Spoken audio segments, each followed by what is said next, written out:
Good evening everyone. स्वागत है आप सभी का आज के इस लाइव सेशन में, जिसमें हम लोग टॉप 300 प्लस एमसीक्यू बनाने वाले हैं, जिसमें पूरा आपका छत्तीसगढ़ का इतिहास कंप्लीट हो जाएगा।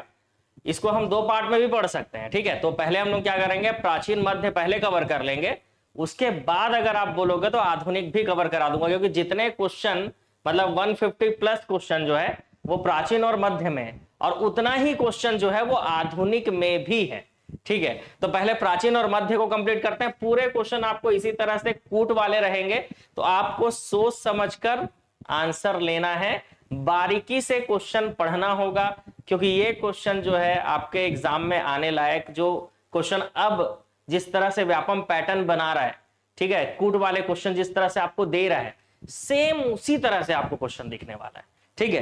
तो सबके सब तैयार है? बिल्कुल। एक बार जय हिंद और जय माता दी कमेंट कर देंगे और आज का क्लास फिर स्टार्ट करते हैं। क्लास स्टार्ट करने से पहले एक चीज आपको मैं बता दूं कि जो भी हमारा ऑनलाइन कोर्स लिए हुए हैं, ठीक है, ऑनलाइन कोर्स जो भी ज्वाइन किए हुए हैं, वैसे भी आप जानते हो ऑनलाइन कोर्स जो है वो आपको 199 रुपए में मिल जाता है। तो जैसे आपको रिकॉर्डेड वीडियो देखना है ना, बहुत सारे बच्चों के एक ही मैसेज रहते हैं कि सर लाइव क्लास के बाद हमको इसका रिकॉर्डेड मिलेगा कि नहीं। तो बिल्कुल आपको जो है लाइव के बाद उसका रिकॉर्डेड मिलेगा, और साथ में आपको पीडीएफ नोट्स भी मिलेगा, ठीक है। तो लाइव क्लास लाइव है, ऑनलाइन है, और उसके साथ जो लाइव क्लासेस होती है ना, उसी का रिकॉर्डेड वीडियो आपको कहां मिलेगा, यह भी एक प्रश्न है। तो वो आपको मिलेगा कंटेंट में, ठीक है। चलो, तो सबके सब तैयार है आज के क्लास के लिए, आज के सेशन के लिए? बिल्कुल तैयार है सबके सब? ओके, तो शुरू करते हैं आज का क्लास, जो कि शानदार रहने वाला है। और आज के क्लास में जो है क्या करने वाले हैं हम लोग, टोटल पहले कोशिश करेंगे कि हम लोग प्राचीन और मध्य कंप्लीट कर लें। सबके सब तैयार हैं? एक बार जल्दी से सबके सब जय हिंद कमेंट कर देंगे, तभी क्लास आगे बढ़ेगी। सबके सब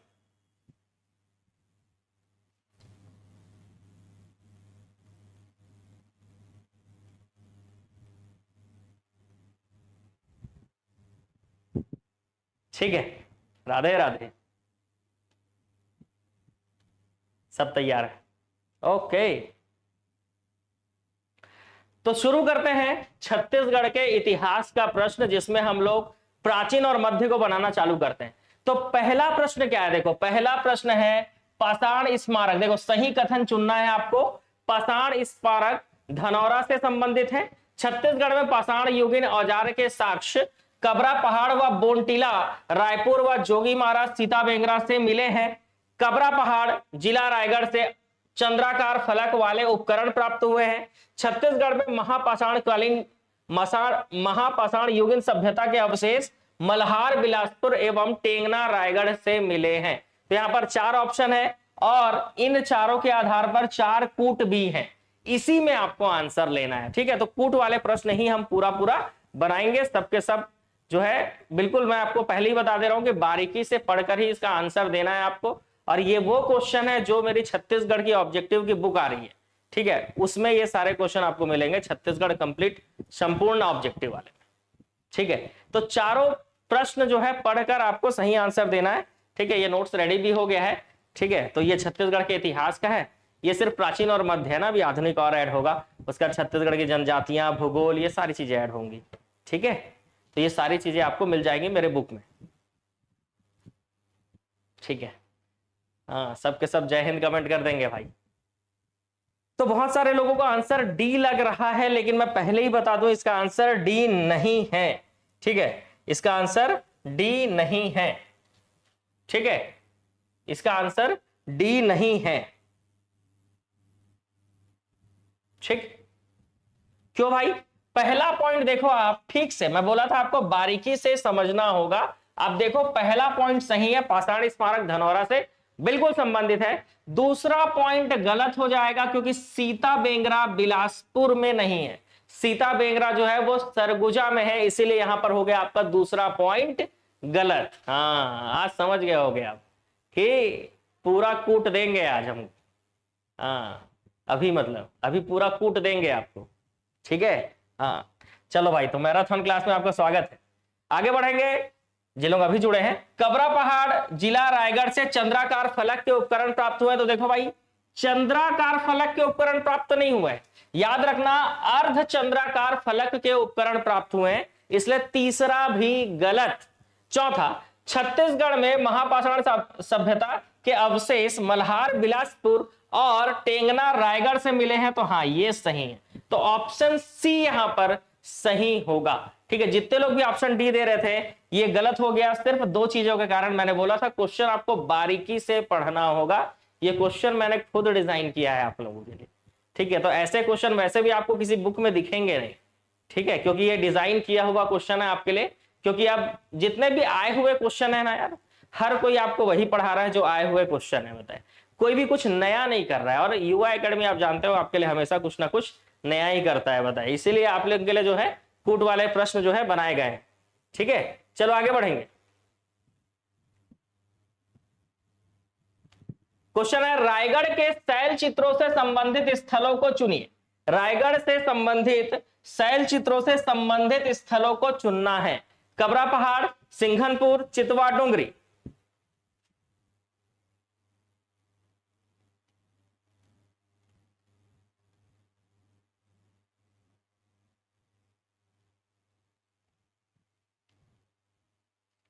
एक बार फिर से बता दूं, चलो ठीक है।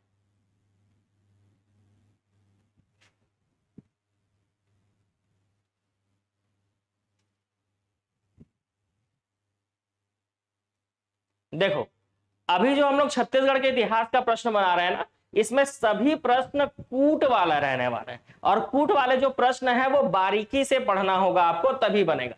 जैसे ये 4 पॉइंट है, पहला प्रश्न है सही कथन का चयन कीजिए।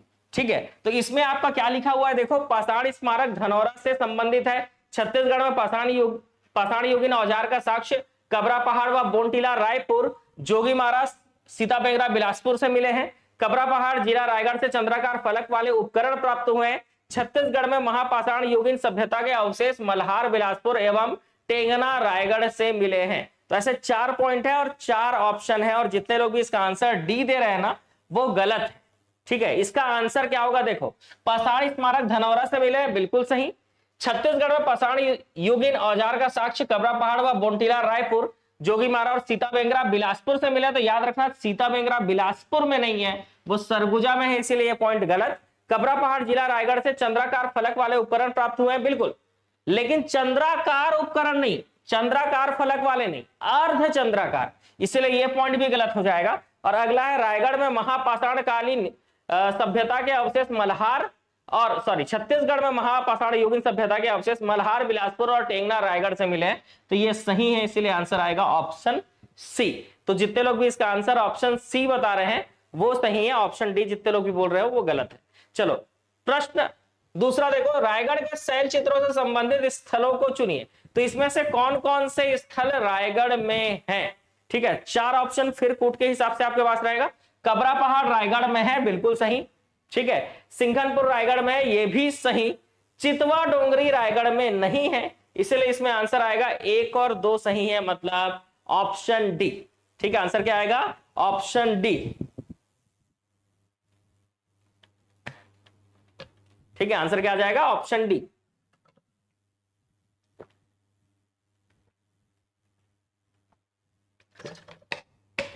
चलो अगले प्रश्न की ओर चले। चितवा डोंगरी कहां है भाई, बताओ जल्दी से कमेंट करके बताओ, चितवा डोंगरी की गुफाएं कहां है? सिंघनपुर गुफा की खोज 1920 में एंडरसन ने की थी। इन गुफाओं में चित्रित शैलाश्रय भूरे रंग के चित्रित किए गए हैं। वहीं यहां पाए जाने वाले शैल चित्र मैक्सिकन एवं स्पेनिश मूर्तियों के सदृश दृश्यमान हैं। फिर से आपके पास 2 ऑप्शन है, और इस तरह का कुछ कूट है कि केवल एक सही है, केवल 2 सही है, दोनों सही है, या इनमें से कोई नहीं। ठीक है, जितने लोग भी लाइव जुड़े हैं आप वीडियो को लाइक जरूर कीजिएगा और शेयर भी करना है आप लोगों को। ठीक है, चलो तो आपका प्रश्न है प्रश्न नंबर 3 है ना? ठीक है,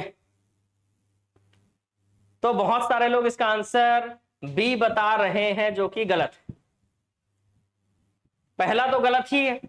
क्यों गलत है भाई? क्योंकि सिंगनपुर की गुफा की खोज 1920 में नहीं हुई थी, 1910 में किया था एंडरसन ने। तो बिल्कुल सही पकड़े हो भाई। लेकिन दूसरा सही क्यों मानोगे? अगर एग्जाम में आप बैठे हो तो ऐसा जरूरी नहीं है कि पहला गलत है तो दूसरा सही हो जाएगा। यहां पर भूरे रंग के चित्रित नहीं, गेहुए है ना, गेरुए कलर का, ठीक है, गेरुए कलर का रंग का चित्रित किया गया था, याद रखें। यहाँ के जो शैल चित्र हैं वो कौन से रंग के हैं? गेरुए रंग के। तो इसीलिए आंसर आ जाएगा ऑप्शन डी, क्योंकि ना तो ए आएगा, पहला भी गलत दूसरा भी गलत, मतलब आंसर आएगा इनमें से कोई नहीं। ठीक है, नेक्स्ट क्वेश्चन। कथन चितवा डोंगरी की गुफाएं बालोद जिले के डोंडीलाहारा तहसील में स्थित है, जो प्राग ऐतिहासिक कालीन शैल चित्रों के लिए प्रसिद्ध है। इस गुफा की खोज भगवान सिंह बघेल और रमेंद्रनाथ मिश्र ने किया था। चलो भाई, कथन और कारण दोनों ही आपको बताने हैं। कथन और कारण क्या लगता है? चितवा डोंगरी की गुफाएं बालोद जिले के डोंडी तहसील में स्थित है, जो कि प्राग ऐतिहासिक कालीन शैल चित्रों के लिए प्रसिद्ध है। इस गुफा की खोज भगवान सिंह बघेल एवं रमेंद्रनाथ मिश्र ने किया था। अगर दोनों आपको सही लग रहा है, कथन कारण को स्पष्ट कर रहा है, बिल्कुल इन्होंने खोजा था, तो फिर आप आंसर लगाएंगे ऑप्शन ए। और जितने लोग भी ए बता रहे हो बिल्कुल सही है। और इस प्रश्न का अगर आप उत्तर ले रहे हो मतलब तैयारी बेहतरीन चल रही है आपकी। ठीक है, चलो कथन कारण वाले क्वेश्चन में बहुत लोगों का गलत होता है, क्योंकि इसलिए मैं बोला। चलो, छत्तीसगढ़ के निम्नलिखित स्थानों से पाषाण युग के औजार प्राप्त हुए। ठीक है, धनपुर से, अर्जुनी से, सिंघनपुर से, कबरा पहाड़ से। पाषाण युग के कालक्रम जैसे पूर्व पाषाण, मध्य पाषाण, उत्तर पाषाण और नव पाषाण। देखो भाई, इसमें से सबसे मेन तो यही हो गया, कबरा पहाड़ वाला जानते हो आप, ये मध्य पाषाण कालीन स्थल है। ठीक है, तो सीधी सी बात है, 4 जो है वो कौन से नंबर पे आएगा? दूसरे नंबर पे आएगा। ऐसा एक ही ऑप्शन दिख रहा है आपको, ऑप्शन सी।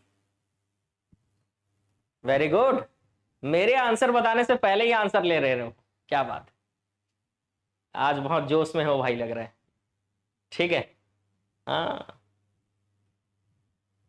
चलो,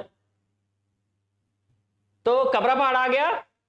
ठीक है, सिंगनपुर की गुफा ये पूर्व पाषाणकालीन स्थल हो जाएगा। इसके बाद 1 आएगा, मतलब धनपुर उत्तर पाषाणकालीन स्थल।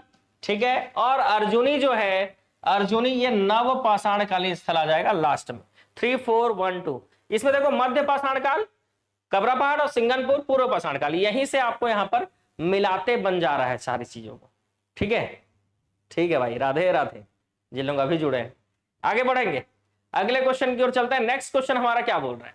लो भाई, फिर से आपका क्वेश्चन सेम क्वेश्चन है, लेकिन इसी क्वेश्चन को जब सही जोड़ी में मिलाने देगा, आप जानते हो पूर्व पाषाण सिंघनपुर, मध्य पाषाणकालीन स्थल कबरा पहाड़, उत्तर पाषाणकालीन स्थल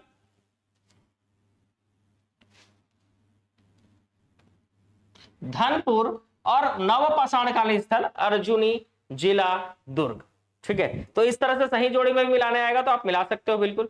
नेक्स्ट, मिट्टी निर्मित सबरी मंदिर खरौद में स्थित है, जो केंद्र संरक्षित स्मारकों में शामिल है, जबकि माता सबरी आश्रम शिवनारायण में स्थित है, जहां भगवान राम ने माता सबरी के झूठे बेर खाए थे।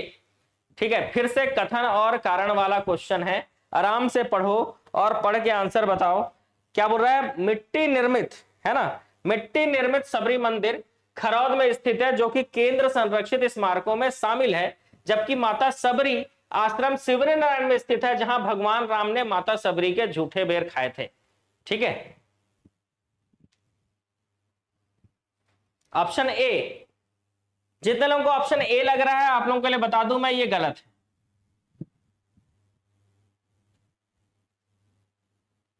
अब सब क्वेश्चन में कूटूंगा भाई, अभी मैं आप लोगों को सभी क्वेश्चन में कूटूंगा, एकदम जोरदार शानदार तरीके से, बिल्कुल बेहतरीन तरीके से, मजा आ जाएगा।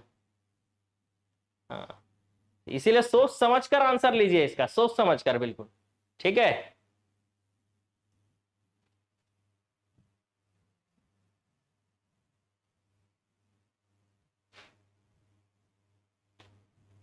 खतरनाक क्वेश्चन बिल्कुल। कारण सही है, कथन गलत है, क्योंकि मिट्टी से नहीं बना है। सबरी मंदिर जो खरौद में है वो ईंट से बना है। किससे बना है? ईंट से बना है, ना कि मिट्टी से, इसीलिए कथन गलत। कारण सही है। आंसर आएगा ऑप्शन डी। आंसर क्या आएगा? ऑप्शन डी आए। ठीक है, कथन गलत है क्योंकि ईंट से बना हुआ है। ठीक है, ईंट निर्मित सबरी मंदिर खरौद में स्थित है, जो केंद्र संरक्षित स्मारकों में शामिल है। अब यही सोचकर अगले प्रश्न का उत्तर दीजिए। प्रदेश में कौशल्या माता का मंदिर चंद्रखुरी में स्थित है। इस मंदिर का निर्माण 1975 में कराया गया था। केवल एक सही है, केवल दो सही है, दोनों सही है, या इनमें से कोई नहीं? जल्दी जल्दी जल्दी से कमेंट करेंगे इसका आंसर। एक सही है, दो सही है, दोनों सही है, या इनमें से कोई नहीं?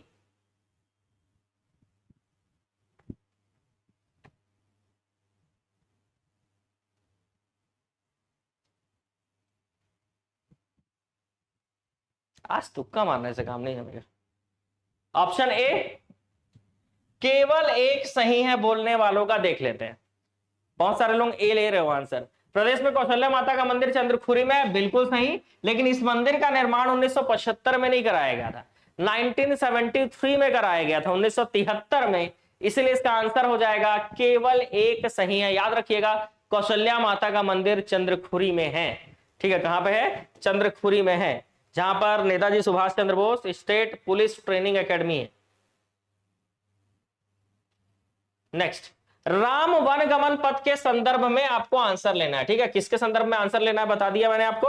राम वन गमन पथ घोषणा कब हुई? शुभारंभ प्रथम चरण में कितने स्थलों को चयन किया गया, दूसरे चरण में, और इसकी कुल लंबाई कितनी है, कितने स्थलों से वो गुजरे थे? तो देखो भाई, कब घोषणा किया गया और शुभारंभ कब किया गया, ये आपको बस मिलाना है। ठीक है, तो चलो देखते हैं कितने लोग आंसर इसका मिला पा रहे हैं। पूरा ऑप्शन आपके सामने है, 6 पॉइंट है, नीचे आपको सही उत्तर चुनना है। ठीक है, मतलब घोषणा, शुभारंभ, पहले चरण में कितने स्थलों को चुना गया, दूसरे चरण में कितने स्थलों का चयन किया गया, इस राम वन गमन पथ की कुल लंबाई कितनी, और छत्तीसगढ़ के कितने स्थलों से गुजरे थे, ये ऑप्शन आपके सामने। ऑप्शन बिल्कुल आपके सामने। ठीक है,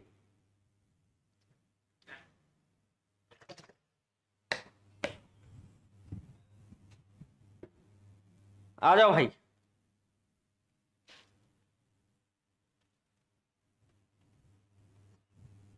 गरम गरम काढ़ा जो है हाथ में है। आज मैराथन चलना है, आज क्लास रुकेगी नहीं। जय माता दी। ऑप्शन बी, घोषणा हुई थी आपकी 22 नवंबर 2019 को, शुभारंभ किया गया 7 से 9 अक्टूबर 2021। उसका पहले चरण में 10 स्थल, दूसरे चरण में 42 स्थल, कुल लंबाई है इसकी 2260 किलोमीटर, 75 स्थलों से गुजरे थे। मतलब 6 5 3 4 1 2, 6 5 3 4 1 2। जितने लोग भी ऑप्शन बी बता रहे हो बिल्कुल सही है। इस प्रश्न का उत्तर जितने लोग भी बी दे रहे हो बिल्कुल सही है, 6 5 3 4 1 2। ठीक है, 6 5 3 4 और 1 2। ठीक है, चलो आगे बढ़ेंगे, अगले प्रश्नों की ओर चलेंगे भाई हम लोग। ठीक है, अगले प्रश्न की ओर चलते हैं। सी नहीं, सिर्फ बी। ठीक है, आंसर आएगा इसका बी, कोरिया से सुकमा जिले तक। ठीक है, चल नेक्स्ट क्वेश्चन। जनश्रुतियों के अनुसार रामायण कालीन छत्तीसगढ़ के स्थान और उसके संबंधित मान्यताओं के साथ सही संबंध जोड़िए। जैसे लव कुश का जन्म हो गया, श्री राम द्वारा भूदेवी की पूजा, लोमस ऋषि का आश्रम, अत्रि मुनि का आश्रम। जोड़ना है कौन सा आश्रम कहां है, जल्दी से जोड़ेंगे। मेरा सही हो गया, वेरी गुड। जिनका भी सही हो गया अच्छी बात है। जल्दी जल्दी कमेंट करो भाई, जल्दी से आंसर बताओ इसका क्या होगा।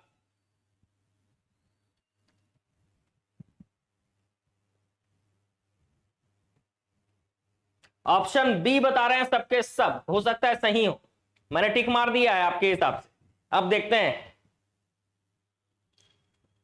ठीक है, तो लव कुश का जन्म तुरतुरिया, श्री राम द्वारा भूदेवी की पूजा रामाराम सुकमा, लोमस ऋषि का आश्रम राजिम, और अत्रि मुनि का आश्रम सीतामढ़ी। 4 3 2 1, मतलब आंसर आएगा ऑप्शन बी। वेरी गुड, आप सभी का आंसर जो है क्या है, तो सही है, ऑप्शन बी आ रहा है।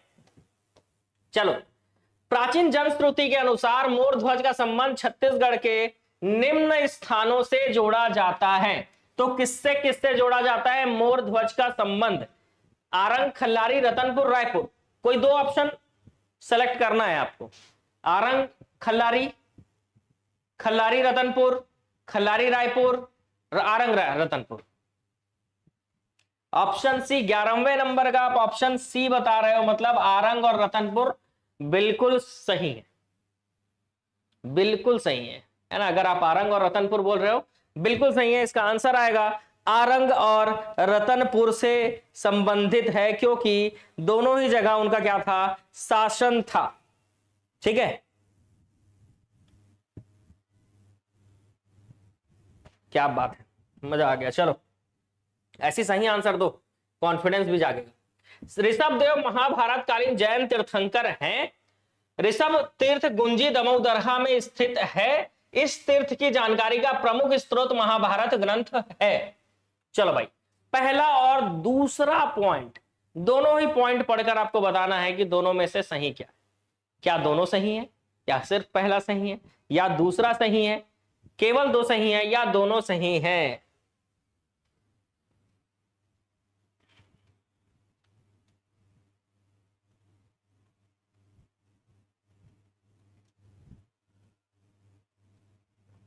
बहुत सारे लोग, कुछ लोग गलत आंसर बता रहे हो। देखो इसका आंसर आएगा दोनों सही है, लेकिन बहुत सारे लोग आंसर सी बता रहे हैं, मतलब इसका आंसर आएगा दोनों सही है। ऋषभ देव महाभारत कालीन जैन तीर्थंकर हैं। ऋषभ तीर्थ गुंजी दमोदरहा में स्थित है। ठीक है, और इस तीर्थ की जानकारी का प्रमुख स्रोत महाभारत ग्रंथ है। हाँ, लेकिन यहां पे एक मिस्टेक कर रहे हो आप। कौन कौन कमेंट करके बताएगा कि क्या मिस्टेक कर रहे हैं आप लोग? आंसर इसका क्या आएगा? तो आंसर इसका आएगा बी नहीं आएगा, इसका आंसर ए आएगा। बहुत सारे लोग जो आंसर सी दिए वो गलत हो गया। अब देखो आंसर मत पलटना पलटू जैसे। ठीक है, दूसरा इसलिए गलत है क्योंकि गुंजी अब जांजगीर चांपा में नहीं है, वो शक्ति जिला में है।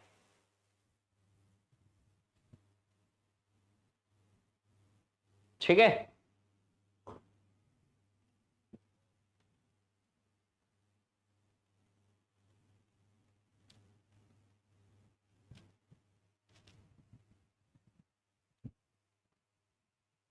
मैं तो पहले ही बता दिया था मालिक। ठीक है, तो अपने आंसर को पलटना नहीं चाहिए। अगर आप ए बोले थे तो अपने आंसर में अडिग रहो भाई। ठीक है बंधु, बढ़े आगे। हम तो पुराना डिस्ट्रिक्ट समझ के किए थे सर। तो आप पुराने हो इसीलिए आप जो है बाद में पोस्ट लेना, ऐसा आपको कहा जा सकता है एग्जाम में भी। भोरहा हो गया सर, भ्रम हो गए, भ्रम। भोरहा मतलब भ्रम। चलो, पुराणों में ये इसके ऊपर मत जाना है भाई, इसके ऊपर मत जाना। ठीक है, हाँ चलो।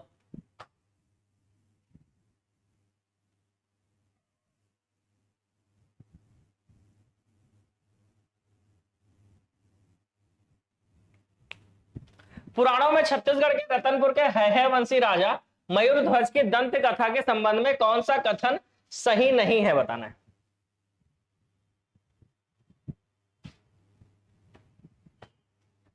जल्दी। मयूर ध्वज हस्तिनापुर के पांडव राजा युधिष्ठिर का समकालीन था। अश्वमेघ यज्ञ के घोड़े को लेकर मयूर ध्वज के पुत्र ताम्रध्वज का अर्जुन से विवाद हो गया था। इस विवाद का समाधान युधिष्ठिर द्वारा किया गया था। मयूर ध्वज के पुत्र ताम्रध्वज ने इसके लिए अपने शरीर को आरे से कटवाया था। तो यहां पर चार ऑप्शन है, ए बी सी डी। तो कौन सा कथन गलत है? तो ऑप्शन सी गलत है। बाकी दोनों सेम समय के समकालीन थे और अश्वमेघ यज्ञ को लेकर मयूरध्वज के पुत्र ताम्रध्वज का अर्जुन से विवाद हो गया था और उसके बाद ताम्रध्वज के शरीर को आरे से कटवाया गया था। तो सीधी सी बात है, ए बी और डी पॉइंट सही है, तो यहां पर गलत हो जाएगा ऑप्शन सी। अगला, नेक्स्ट, मल्हार बिलासपुर जिले में स्थित प्रसिद्ध धार्मिक एवं ऐतिहासिक नगरी है, जहां चतुर्भुजी विष्णु प्रतिमा, शिव प्रतिमा, बौद्ध और जैन मंदिर के अवशेष और प्रतिमाएं प्राप्त हुई है। आनंद प्रभु कुटी विहार में स्थापित मुख्य प्रतिमा आनंद प्रभु की है। यहां पर फिर से आपके पास 2 पॉइंट है और आपको बताना है कि आंसर क्या होगा। फिर से आपके पास यहां पर 2 पॉइंट है।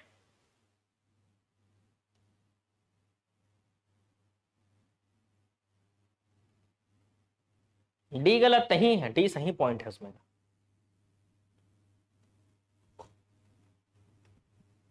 ठीक है, जल्दी। बहुत सारे लोग इसका आंसर सी ले रहे हैं, दोनों सही हैं।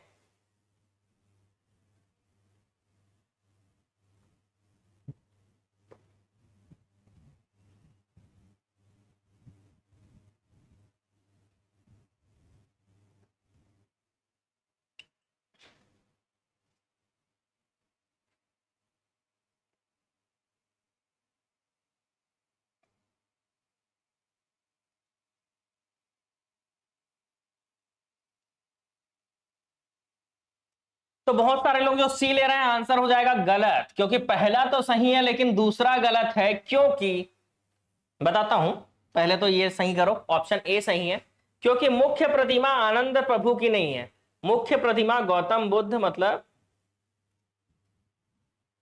इनकी है।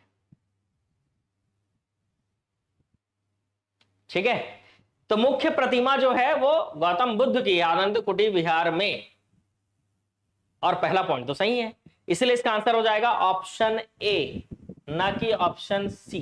ठीक है, आंसर क्या हो जाएगा? ऑप्शन ए हो जाएगा।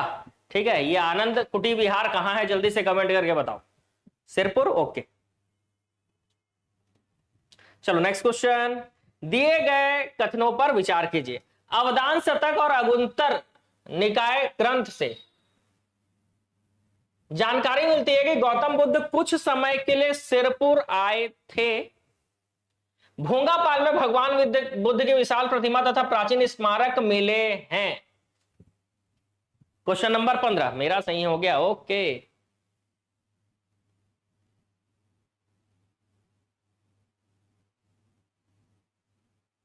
क्वेश्चन नंबर 13वां का आप डी ऑप्शन को दोबारा पढ़ के देखना, उसमें क्लियर कट लिखा हुआ है। ठीक है, और जो लिखा हुआ है वो बिल्कुल सही पॉइंट है। मयूर ध्वज के पुत्र ताम्रध्वज ने इसके लिए अपने शरीर को आरे से कटवाया था, बिल्कुल।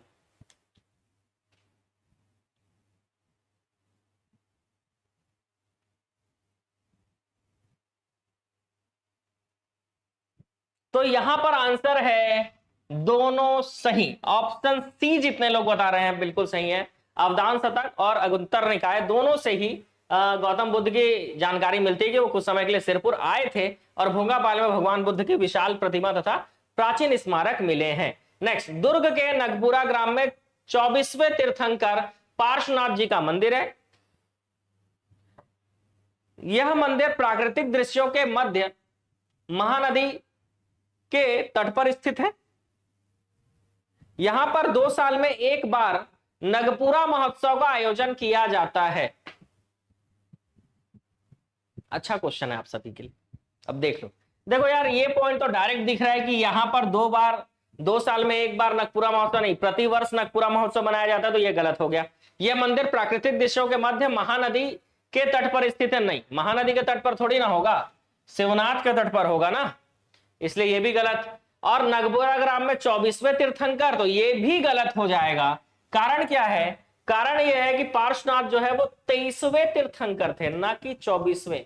ये जो है ये 23वें तीर्थंकर थे। तो यहां पर लग रहा है कि तीनों ही पॉइंट गलत है। आपका क्या ख्याल है भाई? किसको किसको पहला सही लग रहा है? बारीकी से पढ़ना है, कूट वाले प्रश्न है ना, कूट वाले प्रश्न एग्जाम में भी हम ऐसे ही करते हैं, ऊपर ऊपर पढ़ के बस जय माता दी आंख बंद करते हैं, टिक मार देते हैं। ऐसा नहीं करना चाहिए, बारीकी से पढ़ो तो समझ में आ रहा तीनों ही पॉइंट गलत है। आएगा ऑप्शन डी। देखो, ये ऐसे क्वेश्चन बहुत ही खतरनाक होते हैं जिसमें कोई एक सही भी अगर आपको लग रहा हो ना, तो आपका मामला फिनिश। सबके सब यहां गलत हो गए, सबका सब गलत। ठीक है, नगपुरा ग्राम में 23वें तीर्थंकर पार्श्वनाथ जी का मंदिर है ना, 23वें तीर्थंकर थे वो, और ये शिवनाथ नदी के तट पर है, और यहाँ पर प्रतिवर्ष 2 साल में नहीं, प्रतिवर्ष नगपुरा महोत्सव मनाया जाता है, और ये शिवनाथ नदी के तट पर है।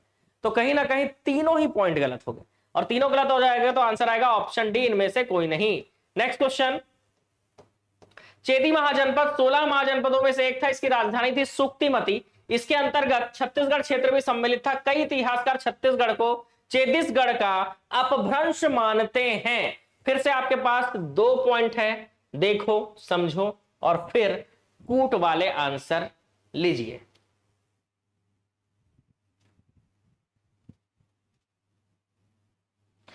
सोलह क्वेश्चन ही हुए हैं और कूट के रख दिए हैं। हाँ, जान छूट गया सर। चिंता मत करो, इससे आपकी तैयारी और बेहतर होगी, और बेहतर, बिल्कुल मजा आ जाएगा आपको। तो इसका आंसर है दोनों ही सही हैं। जितने लोग भी ऑप्शन सी बता रहे हो बिल्कुल सही, आपको आंसर जरूर लेना है ना। मैं देख रहा हूं आधे लोग आंसर नहीं मार रहे हो, डर के मारे। डर की क्या बात है, ठीक है, इसमें डरने वाली कोई बात ही नहीं, आंसर मारो, पता है, ठीक है, आंसर लगाओ अपने हिसाब से जो आपको लगता है ना। जैसे एग्जाम में जो तुक्का मारते हो ना, तो बहुत मन करता है एकदम, है ना, तो तुक्का मार देते हैं, वो तुक्का यहां लगाओ, पता है, और फिर देखो कि आप तुक्का लगाते हो वो सही होता है कि गलत होता है।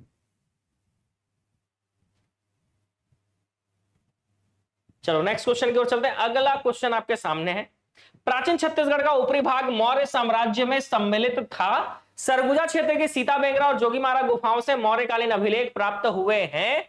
अशोक के कलिंग अभिलेख से इसकी पुष्टि होती है। फिर से आपके पास 3 प्रश्न है। प्राचीन छत्तीसगढ़ का ऊपरी भाग मौर्य साम्राज्य में सम्मिलित है, चलो मैं ये बता देता हूं, ये आसान क्वेश्चन है, तो ये सही है। सरगुजा क्षेत्र की सीताबेंगरा और जोगीमारा गुफाओं से मौर्यकालीन अभिलेख प्राप्त हुए हैं और अशोक के कलिंग अभिलेख से इसकी पुष्टि होती है। ये दोनों पॉइंट में आपको चयन करना है कि दोनों सही है कि कौन सा सही। 1 और 2 सही है बोल रहे हो, ठीक है, दूसरा सही, तीसरा गलत, क्योंकि अशोक के कलिंग अभिलेख से इसकी पुष्टि नहीं होती है, ठीक है। हाँ, तो यहां पर 1 और 2 सही है, तीसरा यहां पर हो जाएगा गलत, ठीक है। सही हुआ, खुशी हुआ, चलो अच्छी बात है। सातवाहन नरेश अपिलक की मुद्रा शक्ति जिले के बालपुर से प्राप्त हुई है।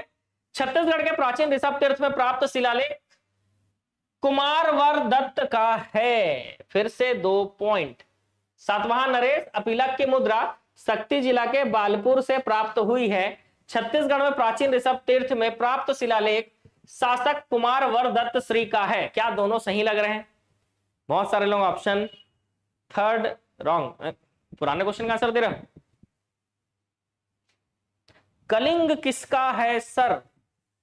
कलिंग मतलब वर्तमान उड़ीसा, अशोक ने जीता था उसको, लेकिन उससे पहले ही छत्तीसगढ़ का जो ऊपरी भाग है वो मौर्य साम्राज्य में था, इसकी पुष्टि मिलती है, इसलिए उसको नहीं मानेंगे कलिंग को हम, ठीक है, इसलिए कलिंग को नहीं मानते, ठीक है।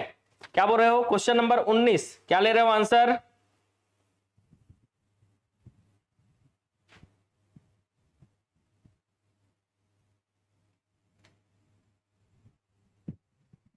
पहला सही है, दूसरा भी सही है, आंसर आएगा ऑप्शन सी।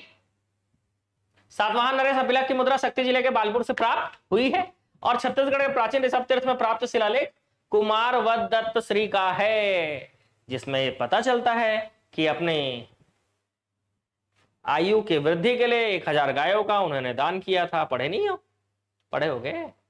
चलो, शक्ति जिले के किरारी ग्राम में वर्ष 1921 में काष्ठ स्तंभ प्राप्त हुआ जो सातवाहन कालीन राजवंशों से संबंधित था।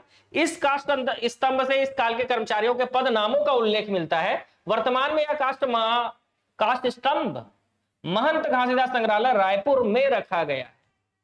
काफी लंबा है, कथन और कारण दोनों ही। B search.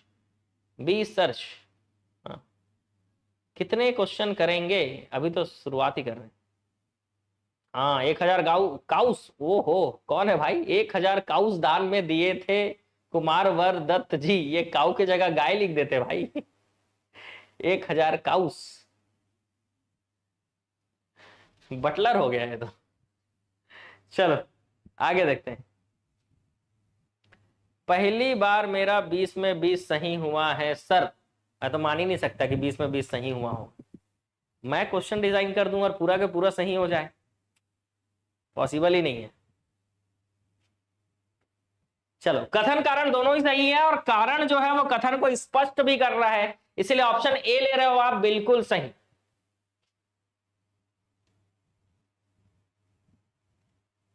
ले भाई अगला,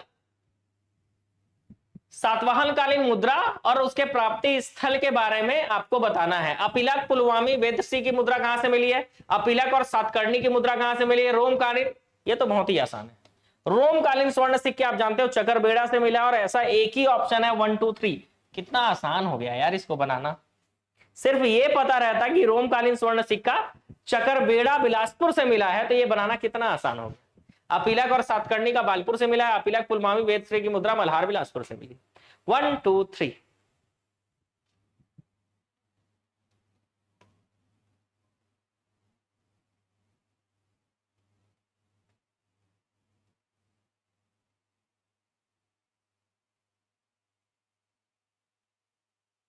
क्या लिखे? Cow has 4 leg, the cow has 2 eyes, cow gives milk. ओ बचपन का वो ऐसे याद आ गया क्या? चलो भाई आगे बढ़ते हैं, ठीक है। नेक्स्ट क्वेश्चन की ओर चलते हैं। अगला क्वेश्चन हमको क्या बोलता है? छत्तीसगढ़ के किस स्थान पर कुषाण वंश के सिक्के मिले हैं? बिलासपुर, तेलीकोट रायगढ़, बस्तर, कोरबा। बिलासपुर, तेलीकोट रायगढ़, बस्तर, कोरबा।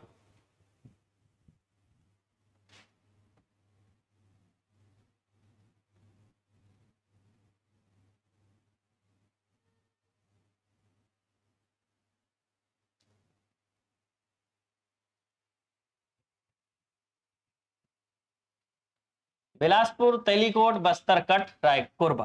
तो आंसर आएगा ऑप्शन बी। जितने लोग भी आंसर बी बता रहे हो बिल्कुल सही है। कुछ लोग अच्छा परफॉर्म कर रहे हो, अच्छा नहीं बहुत अच्छा।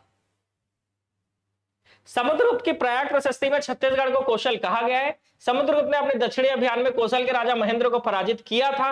उसने इस राज्य को अपने साम्राज्य में सम्मिलित कर लिया था। चलो भाई, तो फिर से आपके पास 3 लाइन है और इन 3 के हिसाब से आपको फिर आंसर लेना है, ठीक है। जल्दी जल्दी कमेंट करेंगे। समुद्रगुप्त की प्रयाग प्रशस्ति में छत्तीसगढ़ को कौशल कहा गया है। समुद्रगुप्त ने अपने दक्षिणी अभियान में कौशल के राजा महेंद्र को पराजित किया था और उसने इस राज्य को अपने साम्राज्य में सम्मिलित कर लिया। तो आप जानते हो ये दोनों तो सही है, लेकिन तीसरा गलत है, क्योंकि उसने इस राज्य को अपने में सम्मिलित नहीं किया था, बल्कि ग्रहण मोक्षानुग्रह की नीति से क्या कर दिया था? टैक्स बस दे देना, बाकी सब ठीक है, ठीक है। तो 1 और 2 सही है। प्रयाग प्रशस्ति के अनुसार समुद्रगुप्त ने अपने दक्षिणापथ अभियान में किन राज्यों को जीता था, जिसमें से 2 छत्तीसगढ़ में थे? तो आप जानते हो एक उसने कोसल को जीता था और एक महाकांतार को।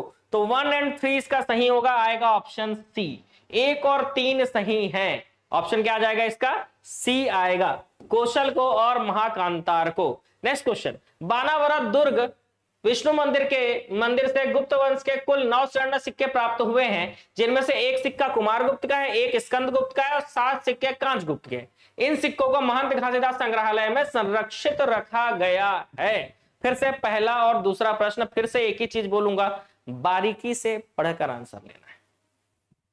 क्वेश्चन नंबर 25, जल्दी से कमेंट करेंगे आपके आंसर। बिल्कुल देखते हैं कितने लोग इसको सही बना पा रहे हैं। लो भाई, बिल्कुल सही सही बनाना है इसको, कुछ भी गलत नहीं होना चाहिए।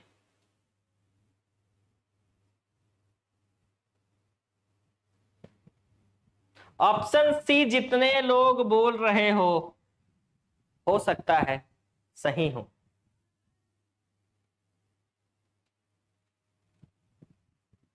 लेकिन ये गलत है, मामला फंस गया। ऑप्शन बी केवल 2 सही है। पहला पॉइंट गलत है, क्योंकि 1 सिक्का कुमारगुप्त सही है, लेकिन स्कंदगुप्त के 7 सिक्के मिले थे और कांचगुप्त का 1 सिक्का था, ठीक है। तो पहला पॉइंट तो सही था, लेकिन ये स्कंद गुप्त का एक सिक्का नहीं, 7 सिक्का, और 7 सिक्के जो कांच गुप्त के लिखे हुए हैं वो एक सिक्का था।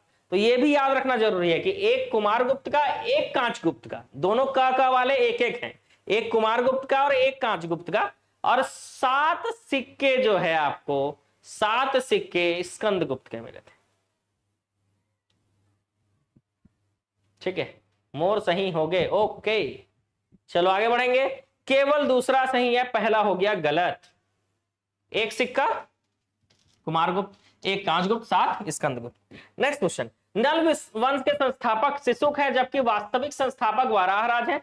इसकी राजधानी पुष्करी या कोरापुट थी। रिद्धपुर ताम्रपत्र राजा नलवंशी शासक भवदत्त वर्मन के हैं जबकि केसरी बेड़ा ताम्रपत्र अर्थपति भट्टारक का है। पहला और दूसरा पॉइंट फिर से सोचने वाला क्वेश्चन है। मोरो सही हो गए, ओके ठीक है। बाना भरत बोलो, बाना भरत बोलो, सब एक ही है।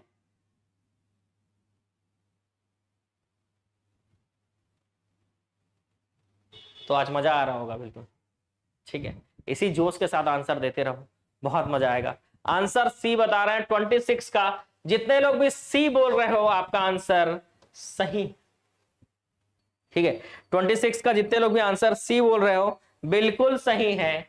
नल वंश के संस्थापक शिशुक है वास्तविक वराहराज।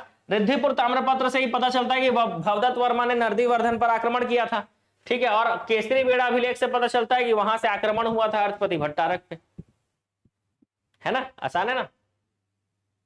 और मैंने आपको बताया था ये केसरी बेड़ा अभिलेख अर्थपति भट्टारक का है, कैसे याद रखेंगे। तो जो भी पति बनता है, जो भी पति बनता है उसका बेड़ा गर्क हो जाता है। इसी से याद रखना था, जो भी पति बनता है उसका बेड़ा गर्क हो जाता है। तो इसी से याद रहेगा केसरी बेड़ा ताम्रपत्र अर्थपति भट्टारक का है, ठीक है। तो वैसे ही पति लोगों का बेड़ा गर्क हो जाता है, होता है कि नहीं। अब लड़की लोगों का तो अच्छा ही है भाई।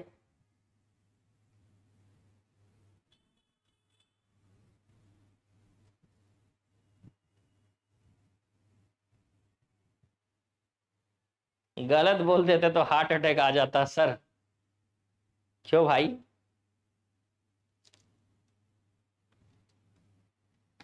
ठीक है। और भवदत्त वर्मन, याद रखना ये दंत से याद रखना, एक दांत किसका है भाई, है ना। एक दांत किसका है, जिसकी पत्नी का नाम क्या है भाई, रिद्धि सिद्धि। तो वैसी दंत से याद रखना रिद्धिपुर ताम्रपत्र। केसर बचेगा तो अर्थपति होगा। नहीं नहीं, ये सब पति लोग जानेंगे, ये सब महिला लोग भी जानते हैं, क्योंकि बेड़ा गर्क करने वाले लोग समझ सकते हो।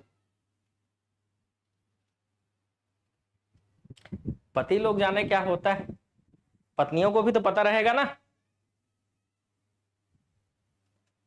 क्योंकि आगे बढ़ते चलो। इस प्राचीन राजवंश और उसके शासक राजश्री तुल्य कुल्य सरबपुरी पांडुवंश नलवंश।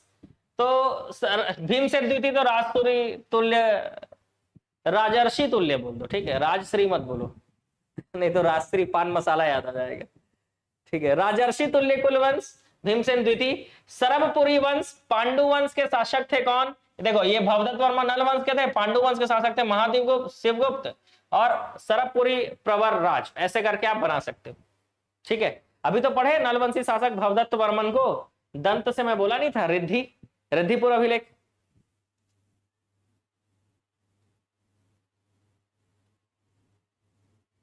आप कब शादी कर रहे हो सर, मेरे को अभी अपना बेड़ा गर्क नहीं करवाना है, ठीक है भाई।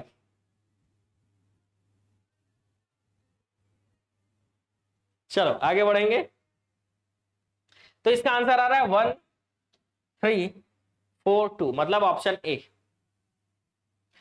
फिर से वही क्वेश्चन, पांडुवंशी राजा विलास तुंग ने 7वीं 8वीं शताब्दी में राजिम में राजीलोचन मंदिर का निर्माण कराया जो भगवान विष्णु को समर्पित है। यह मंदिर पंचायतन शैली में निर्मित है। नलवंशी राजा विलासतुंग ने राजिम अभिलेख 700 से 740 ईस्वी में उत्कीर्ण करवाया था, जो छत्तीसगढ़ के प्राचीन इतिहास का ऐतिहासिक स्रोत है। तो कहीं ना कहीं इस पॉइंट पे ऐसा लग रहा होगा, दोनों आप पढ़कर देखिए कि दोनों सही हैं।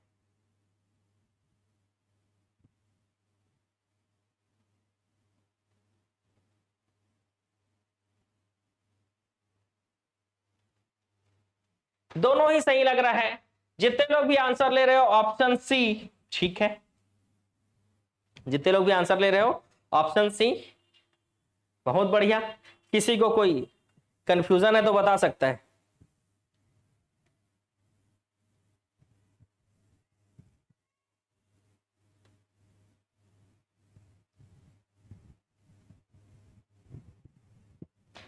ठीक है, तो ये हो जाएगा गलत। जय माता दी। सिर्फ दूसरा पॉइंट सही है, पहला गलत है ना। ऑप्शन आंसर आएगा ऑप्शन बी। क्यों अब बताता हूं, देखो हार्ट अटैक मत आ जाए आप लोगों को। विलासतुंग जो है वो नलवंशी राजा थे, ना कि पांडुवंशी। विलासतुंग नलवंशी शासक थे।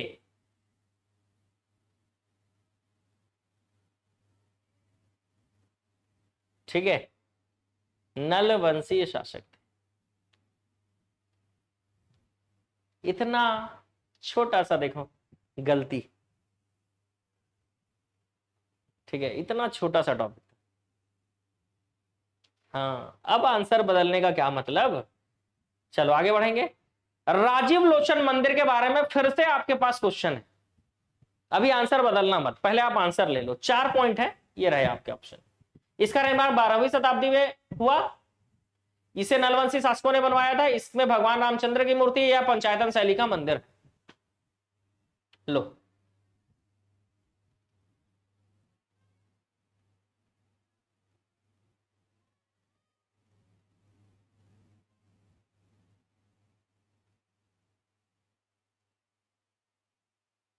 क्या हो रहा है, केबीसी टाइप माहौल बन जा रहा है। हाँ लो भाई, 1 2 3 4 जल्दी से बोलो आंसर इसका क्या लोगे।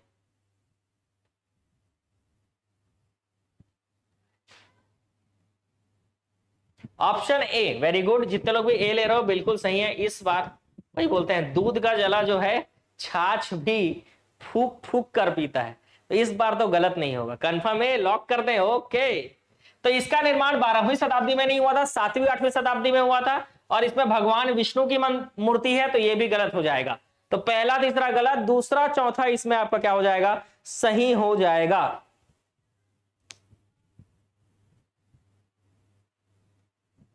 Next question. सातवाहन वंश की शक्ति क्षीण होने के बाद वकाटक वंश ने अपना राज्य स्थापित किया। वकाटक वंश का पहला राजा प्रवरसेन प्रथम हुआ। विंध्य शक्ति प्रवरसेन का पुत्र था। फिर से आपके पास 3 पॉइंट है, 4 ऑप्शन है। देखते हैं कैसा परफॉर्म कर रहे हो आप। A B C D. चलो एक तो मेरा भी बनाना बनता है। पहला सही है, लो एक क्लू मैं दे दिया कि पहला सही है कि सातवाहन वंश की शक्ति क्षीण होने के बाद वकाटक वंश ने अपना राज्य स्थापित किया था। दूसरा, वकाटक वंश का पहला राजा प्रवरसेन हुआ, यह भी सही है। तीसरा गलत है, तो आंसर आएगा ऑप्शन बी। जितने लोग भी बी बता रहे हो सही है, जितने लोग ए बोल रहे हो गलत हो गया भाई, क्योंकि विंध्य शक्ति प्रवरसेन का पुत्र नहीं था, यह उल्टा लिखा हुआ है। प्रवरसेन विंध्य शक्ति का पुत्र था। ठीक है, जितने लोग भी ए बता रहे हो वो हो गया गलत। यहां पर आंसर क्या आएगा, ऑप्शन बी, क्योंकि तीसरा पॉइंट आपका गलत है। तीसरा पॉइंट याद रखिएगा कि प्रवरसेन जो है वो विंध्य शक्ति का पुत्र था। प्रवरसेन जो है वो विंध्य शक्ति का पुत्र था। ठीक है, तो यहां पर आपका ऑप्शन बी आएगा। नेक्स्ट, क्रम के अनुसार जमाना है। तो देखो यार, सबसे पहले राजर्षि तुल्य वंश आएगा, क्योंकि चौथी 5वीं शताब्दी में राजर्षि तुल्य कुल्य वंश था। ठीक है, चौथी शताब्दी में ही कौन था भाई, राजर्षि तुल्य कुल्य वंश था। इसीलिए चौथी से 6वीं शताब्दी में।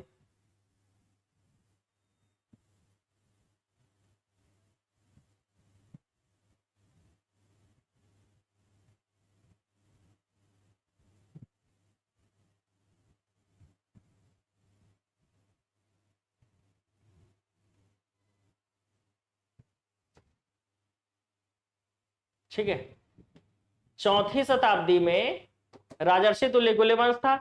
सरबपुरी जो है ये था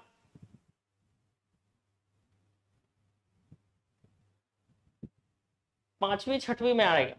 नलवंशी आएंगे भी चौथी में ही आते हैं लोग, लेकिन 5वीं से काफी समय तक ये रहे थे।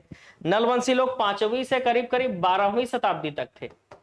ठीक है, और चक्रकोट का जो नागवंश था वो उसके बाद आएगा, सीधी सी बात है।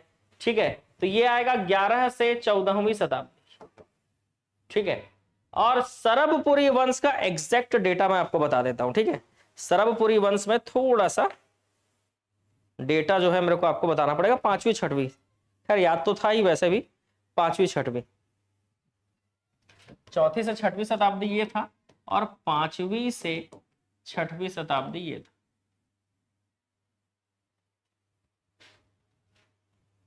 अब यहां पर आंसर कैसे ले? तो राजर्षि तुल्य कुल्य वंश के बाद सरबपुरी, क्योंकि वो पहले खत्म हो गए थे। नल वंश काफी समय तक रहे ये, इसलिए वो उसके बाद आएगा।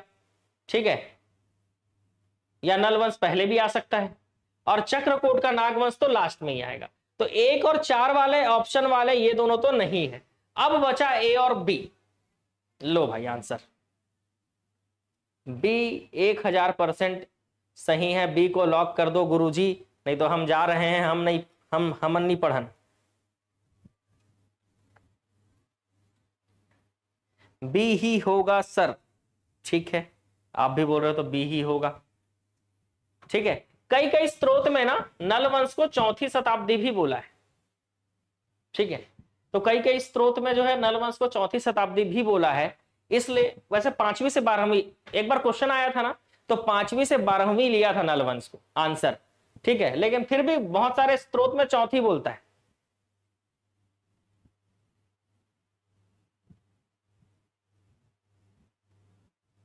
तो इसका आंसर होगा ऑप्शन बी। ठीक है, अब तो पढ़ोगे ना भाई कि अब भाग जाओगे। तो राजर्षि तुल्य के बाद आएगा नलवंश। अब आप बोलोगे सर ये भी और ये भी दोनों चौथी शताब्दी में, तो ये पहले खत्म हो गया है, बाद में ये 12वीं शताब्दी तक चला ना, इसलिए उसको उसके बाद लेंगे। चलो देखो, जैसे राजर्षि तुल्य वंश को लेते हैं हम क्या, चौथी से 6वीं। नल वंश को 5वीं से 12वीं लिया गया था, बताएं। सरबपुरी 5वीं से 6वीं, चक्रकोट का नागवंश 11वीं से 14वीं शताब्दी। तो ये क्वेश्चन आया हुआ है, इसको याद रखना 4 1 2 3। इसी के आधार पर मैं आपको बता रहा था। ठीक है, लेकिन बहुत सारे स्रोत में नल वंश को चौथी से 12वीं शताब्दी बोलता है। इसलिए राजर्षि तुल्य के बाद आपको क्या लेना है, नल वंश लेना है। जो मैं बता रहा हूं वही लेगा आप भी आंसर।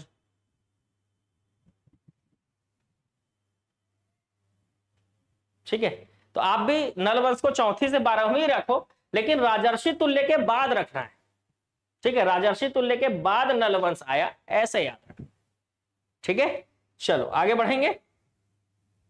नेक्स्ट क्वेश्चन, राजर्षि तुल्य वंश, नल वंश, सरबपुरी वंश, पांडु वंश। पांडु वंश के शासक थे महाशिव तिवरदेव। नल वंश के थे भवदत्त वर्मा, सुरादैत विभीषण, भीमदैत भीमसेन द्वितीय। ऐसे करके 6 याद रखना है राजर्षि तुल्य के लिए। सुरादैत विभीषण, भीमसेन दैत, भीमसेन द्वितीय, मतलब भीमसेन प्रथम, दैत द्वितीय और भीमसेन द्वितीय।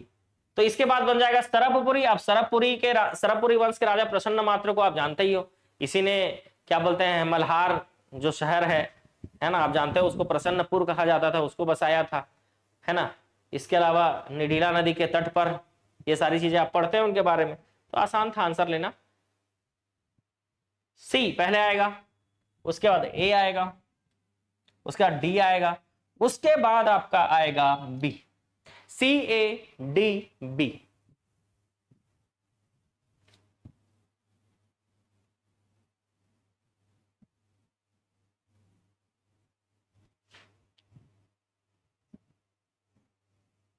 नेक्स्ट क्वेश्चन आपके सामने, प्रसन्न मात्र जो है सरबपुरी वंश के शासक, अभी पढ़े हमने।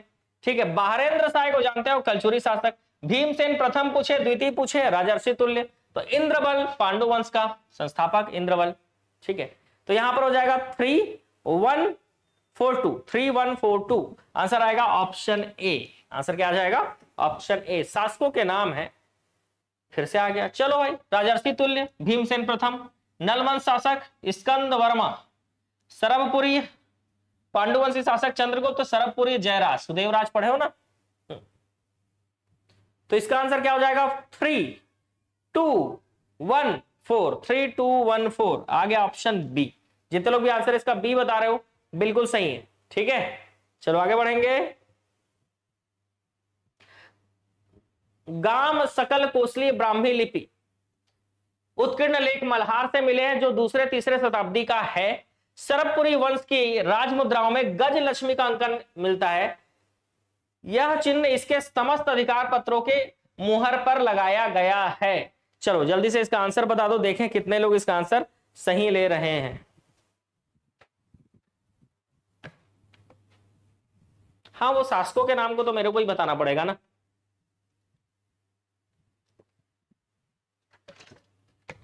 बाकी क्वेश्चन में मैं आपको बिल्कुल टाइम दे रहा हूं, ऐसा नहीं है कि आपको टाइम नहीं दे रहा हूं। ठीक है,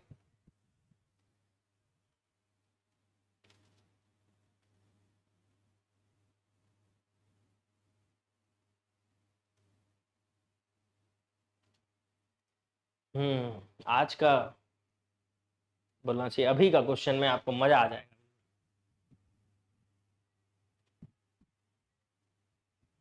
मैथ्स क्वेश्चन हम जो क्लास में करा रहे हैं ना, मैथ्स की क्लासेस जो दोपहर को 1 बजे से चलती है 5 बजे तक, है ना, और भी जो चीजें हैं, है ना, और भी जो मैथ्स की क्लास चल रही है मॉर्निंग 8 बजे, एक 10 बजे भी, तो ये सारी जो मैथ्स की क्लासेस जितने भी टीचर ले रहे हैं आपके, उतना पढ़ लीजिए, काफी होगा।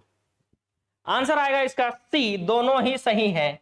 ठीक है, गाम को सकल कोसली, गामस कोसली ब्राह्मी लिपि उत्कीर्ण लेख मल्हार से मिले हैं जो कि दूसरे तीसरी शताब्दी का है। सरभपुरी वंश की राजमुद्राओं में गज लक्ष्मी का अंकन चिन्ह मिलता है। यह चिन्ह इनके समस्त अधिकार पत्रों के मुहर पर लगाया जाता था। चलो, मनियारी नदी के तट पर स्थित देवरानी जेठानी मंदिर अमेरिका का तालागांव जिला तालागांव बिलासपुर में है। यहाँ पर रुद्र शिव की प्रतिमा है जिसका निर्माण 12 जीवों की आकृतियों से किया गया है। देवरानी जेठानी मंदिर 5वीं-6वीं शताब्दी में सरभपुरी रानियों द्वारा बनाया गया था, जो नागर शैली लाल ईंट से निर्मित गुप्तकालीन मंदिर है। देवरानी जेठानी मंदिर भगवान शिव को समर्पित है। बहुत ही अच्छा है। 4 पॉइंट देवरानी जेठानी मंदिर से, मेरे ख्याल से इतने में आपका क्वेश्चन बन जाना चाहिए। क्वेश्चन नंबर 37 का आपको आंसर देना है। क्वेश्चन नंबर 37,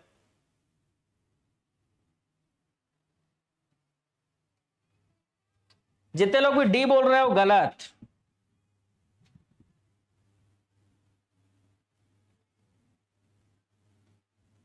तो जब डी गलत हो गया तो फिर क्या सही होगा? फिर से 4 पॉइंट है, आप आराम से इसको पढ़ सकते हो, पढ़कर आंसर ले सकते हो। देखते हैं क्या लोगे आंसर। तो जितने लोग डी बोल रहे थे गलत आंसर, अब कुछ लोग पलट रहे हैं और आंसर ले रहे हैं सी, जो कि सही है। 1 3 4 सही है, दूसरा गलत है। क्यों गलत है बताओ जरा, ये दूसरा पॉइंट आपका क्यों गलत है? जल्दी से कमेंट करके बताओ। ओके, यहां पर 12 जीव नहीं है, कितने हैं भाई? 11। सेकंड गलत है क्योंकि 11 जीव नहीं, सॉरी 12 जीव नहीं, 11 जीवों से बने, इसलिए आंसर क्या हो जाएगा? आंसर हो जाएगा आ गया ना समझ में? 1 3 4 मतलब ऑप्शन सी। नेक्स्ट, फिर से मल्हार के बारे में है। चलो 4 पॉइंट है, आराम से पढ़ते हैं, बारीकी से थोड़ा सा पढ़ो, तभी आदत लगेगा एग्जाम में भी इसी तरह से पढ़ के आंसर लेने का। मल्हार लीलागर नदी के तट पर बिलासपुर जिले में स्थित है, एक प्राचीन धार्मिक पर्यटन स्थल नगरी है। प्राचीन काल में प्रसन्नपुर के नाम से इसे जाना जाता था। यहाँ डिग्नेश्वरी माता का मंदिर है। जय माता दी, सबके सब पहले कमेंट करो जय माता दी, जल्दी से कमेंट करो, जय माता दी कमेंट करो जल्दी से। मां डिंडेश्वरी की शुद्ध लाल ग्रेनाइट से बनी प्रतिमा से अनोखी ध्वनि निकलती है। वाह, 4 पॉइंट आपके सामने हैं।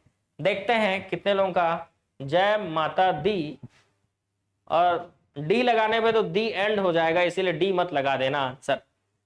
ठीक है, ठीक,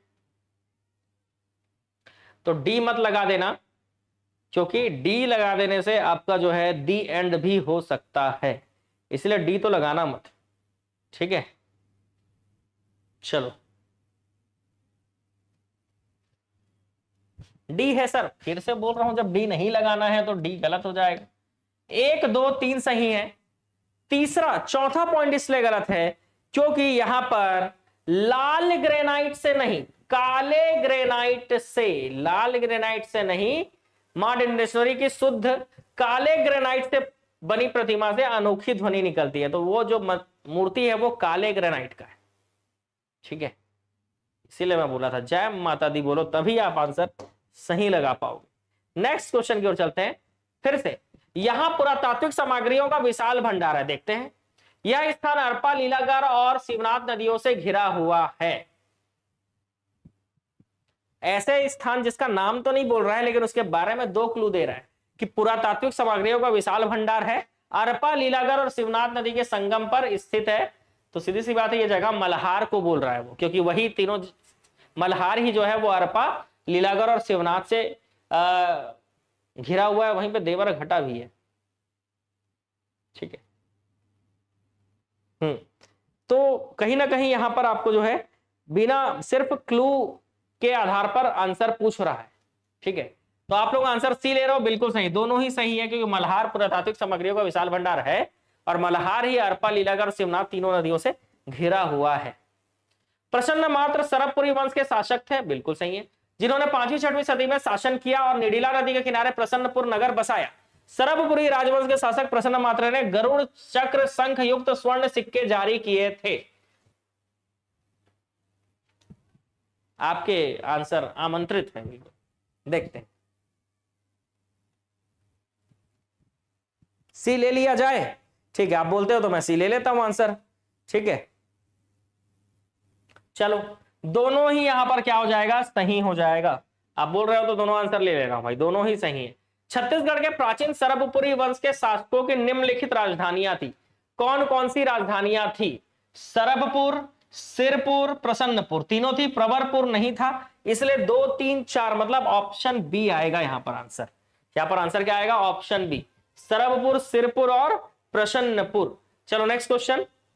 सरबपुर सरबराज ने, प्रसन्नपुर प्रसन्न मात्र ने, प्रवरराज ने सिरपुर। सरबपुरी अमरार्य कुल के शासक वैष्णव धर्म का पालन करते थे। सरबपुरी शासक सुदेवराज ने अपने शासनकाल के दौरान इंद्रबल को अपना सर्वाधिकारी कर्ता के रूप में नियुक्त किया था। चलो फिर से 2 पॉइंट है, दोनों ही पॉइंट इंपॉर्टेंट है, दोनों ही सरबपुरी वंश से संबंधित है। आपको यह चुनना है कि इन दोनों में से क्या दोनों सही है या किसी में कुछ गोलमाल है। आपको यह तय करना होगा इसमें कुछ गोलमाल है कि सब सही है।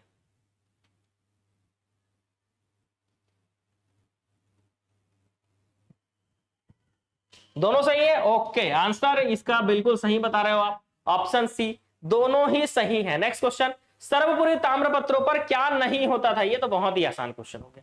सर्वपुरी ताम्रपत्रों पर क्या नहीं होता था? जल्दी जल्दी कमेंट करके बताओ। जारी करने की तिथि का वर्ष होता था, स्थान होता था, लेखक भी का नाम भी होता था, ताम्रपत्र पर चित्र नहीं होता था, ताम्रपत्र पर चित्र नहीं होता था, इसलिए आंसर आएगा इसका ऑप्शन डी आएगा। ठीक है, फिर से अगला क्वेश्चन देखो, इसको तो मैं जान रहे हो आप, मैं इसको जल्दी जल्दी जोड़ी ही मिलाता हूं, आप भी मिला लिया करो, टाइम वेस्ट नहीं करते बिल्कुल।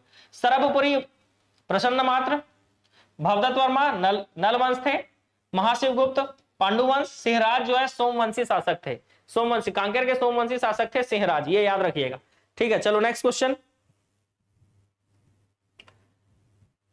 दुर्ग में शैल वंश का शासन था 7वीं 8वीं शताब्दी में। चलो अच्छी बात है, यह भी याद रखना, दुर्ग में शैल वंश का शासन था 7वीं 8वीं शताब्दी में। इसके प्रमुख शासक कौन कौन थे? तो पृथ्वीवर्धन थे, ठीक है, जयवर्धन थे, श्रीवर्धन थे। तो 1 2 4 ऑप्शन सी आंसर लोगे आप, पृथ्वीवर्धन, जयवर्धन, श्रीवर्धन। जितने लोग भी सी बता रहे हो बिल्कुल सही है, डी बोलने वालों गलत। ठीक है, सी इसका सही उत्तर है, राज्यवर्धन नहीं थे भाई इसमें। ठीक है, 1 2 4 आएगा, क्या आएगा? 1 2 4।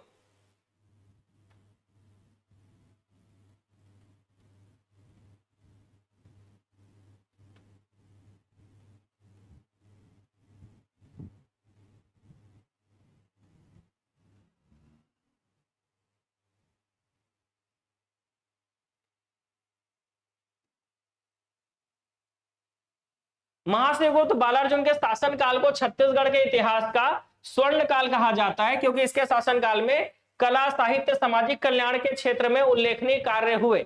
चलो भाई बताओ, महाशिवगुप्त बालार्जुन के काल को स्वर्ण काल इसलिए कहा जाता है क्योंकि इसके शासन काल में कला, साहित्य, सामाजिक कल्याण के क्षेत्र में उल्लेखनीय कार्य हुए थे। जल्दी से कमेंट करके आंसर बताना है आपको, ठीक है, जल्दी से इसका आंसर बताना है कमेंट करके, खास करके महाशिवगुप्त बालार्जुन के काल को, है ना, जल्दी से कमेंट करके बताना है महाशिवगुप्त बालार्जुन के बारे में, ठीक है। महाशिवगुप्त बालार्जुन, इसके काल को छत्तीसगढ़ का स्वर्ण काल कहा जाता था, ठीक है, क्यों?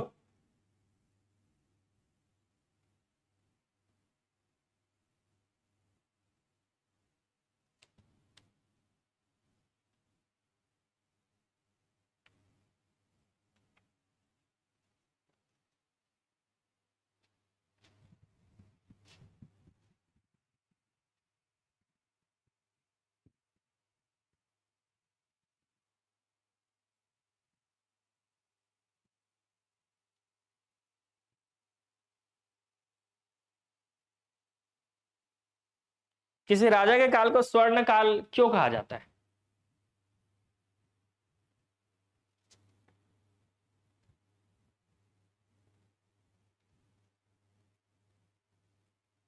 सभी धर्मों का विकास हुआ इसलिए बोल रहे हो?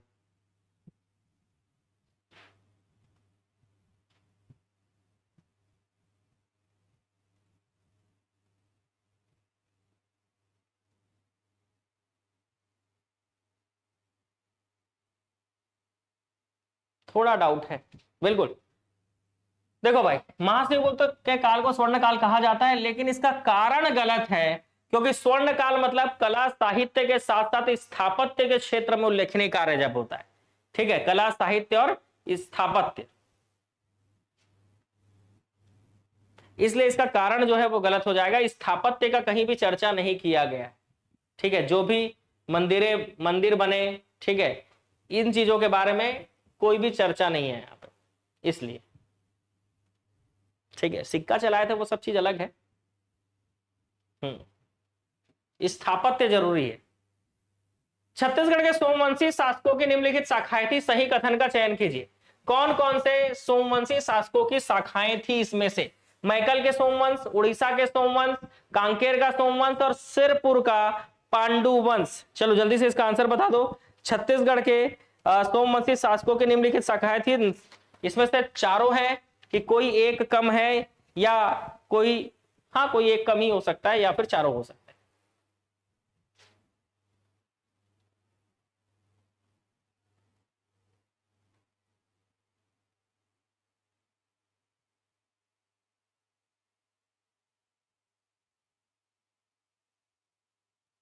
चलो, तो मैकल का सोमवंश, उड़ीसा का सोमवंश, कांकेर का सोमवंश, सिरपुर का पांडुवंश। वैसे सिरपुर का पांडुवंश या सोमवंश बोलते हैं। तो ये चारों, जब आप सोमवंश पढ़ते हो ना तो ये चारों पढ़ना पड़ता है। छत्तीसगढ़ में याद रखना, मैकल के सोमवंश, ठीक है, उड़ीसा या कलिंग का सोमवंश, कांकेर का सोमवंश और सिरपुर का सोमवंश, ये चारों पढ़ना पड़ता है। ये चारों इर्द गिर्द थे, ठीक है। तो आंसर आएगा ऑप्शन डी। चलो नेक्स्ट क्वेश्चन, कौन सा सुमेलित है इसमें से? महाशिवगुप्त बालार्जुन पांडुवंशी शासक थे, ये सुमेलित है, क्योंकि भवदत्त वर्मा नलवंशी शासक थे, प्रसन्न मात्र सरबपुरी वंशी शासक थे, है ना भाई, इसीलिए ऑप्शन बी सही होगा, ठीक है। जगदेव भूषण छिंदक नागवंशी शासक थे ना। अगला, हर्षवर्धन, तो आप जानते हो हर्षवर्धन जो है वो कहां था? कन्नौज का था, तो सीधी सी बात है वो पुष्यभूति वंश में आएगा। पुलकेशिन द्वितीय वातापी का चालुक्य राजा था, इसी ने हर्षवर्धन को हराया था। नरसिंह वर्मन प्रथम, ये पल्लव वंश का शासक था, ये इसको हराता है ऊपर जाकर और ओवर कॉन्फिडेंस में नीचे आकर इससे हार जाता है। और इसी समय विलास तुंग नलवंशी शासक दंडकारण्य क्षेत्र में, ऑप्शन डी। तो क्या आएगा? 3-4-1-2 ऑप्शन बी। जितने लोग भी बी बता रहे हो सही। अचानक झटका दे देते हो सर आप, हाँ झटका तो मिलेगा ही।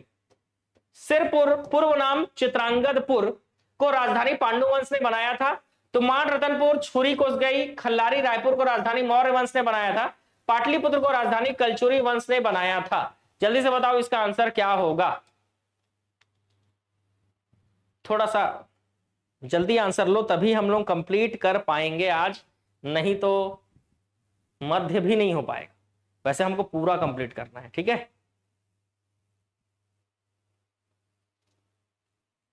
कूट वाले, सही जोड़ी वाले तो मैं ही बताऊंगा, बताया आपको, बस सही जोड़ी देखना है। केवल एक सही है, दूसरा तीसरा गलत, क्योंकि तुम्माड़ रतनपुर छुरी कोसगाई खल्लारी रायपुर को कलचुरी वंश ने बनाया था, ठीक है, कलचुरी वंश ने बनाया था, जो कि गलत है। मौर्य वंश ने नहीं बनाया था, मौर्य वंश ने पाटलिपुत्र को राजधानी बनाया था। मतलब कलचुरी यहां होता और मौर्य वहां होता तब सब सही हो जाता, ठीक है। लेकिन आप जानते हो तुम्माड़ रतनपुर छुरी कोसगाई खल्लारी रायपुर को कलचुरी वंश ने राजधानी बनाया था, और मौर्य वंश की राजधानी थी क्या, पाटलिपुत्र, ठीक है। तो इस हिसाब से दूसरा तीसरा दोनों गलत, सिर्फ पहला सही होगा, ठीक है। हाँ, सिर्फ पहला सही होगा यहां पे, ठीक है। तुम्माड़ हो, रतनपुर हो, छुरी कोसगाई खल्लारी रायपुर को राजधानी कलचुरी वंश ने बनाया था, पाटलिपुत्र को राजधानी मौर्य वंश ने बनाया था। चलो नेक्स्ट क्वेश्चन की ओर चलते हैं। छत्तीसगढ़ के खरौद में स्थित लखनेश्वर मंदिर का निर्माण पांडुवंशी शासक इंद्रबल के शासनकाल में इसके दूसरे पुत्र ईशान देव के द्वारा कराया गया था, सही। वहीं खरौद को छत्तीसगढ़ का काशी कहा जाता है। ज्ञातव्य हो कि कवि ईशान पांडुवंश का राज कवि था। चलो दूसरा पॉइंट आप बता दीजिए, सही है या गलत है, ठीक है। दूसरा पॉइंट आपको बताना है, सही है या गलत है।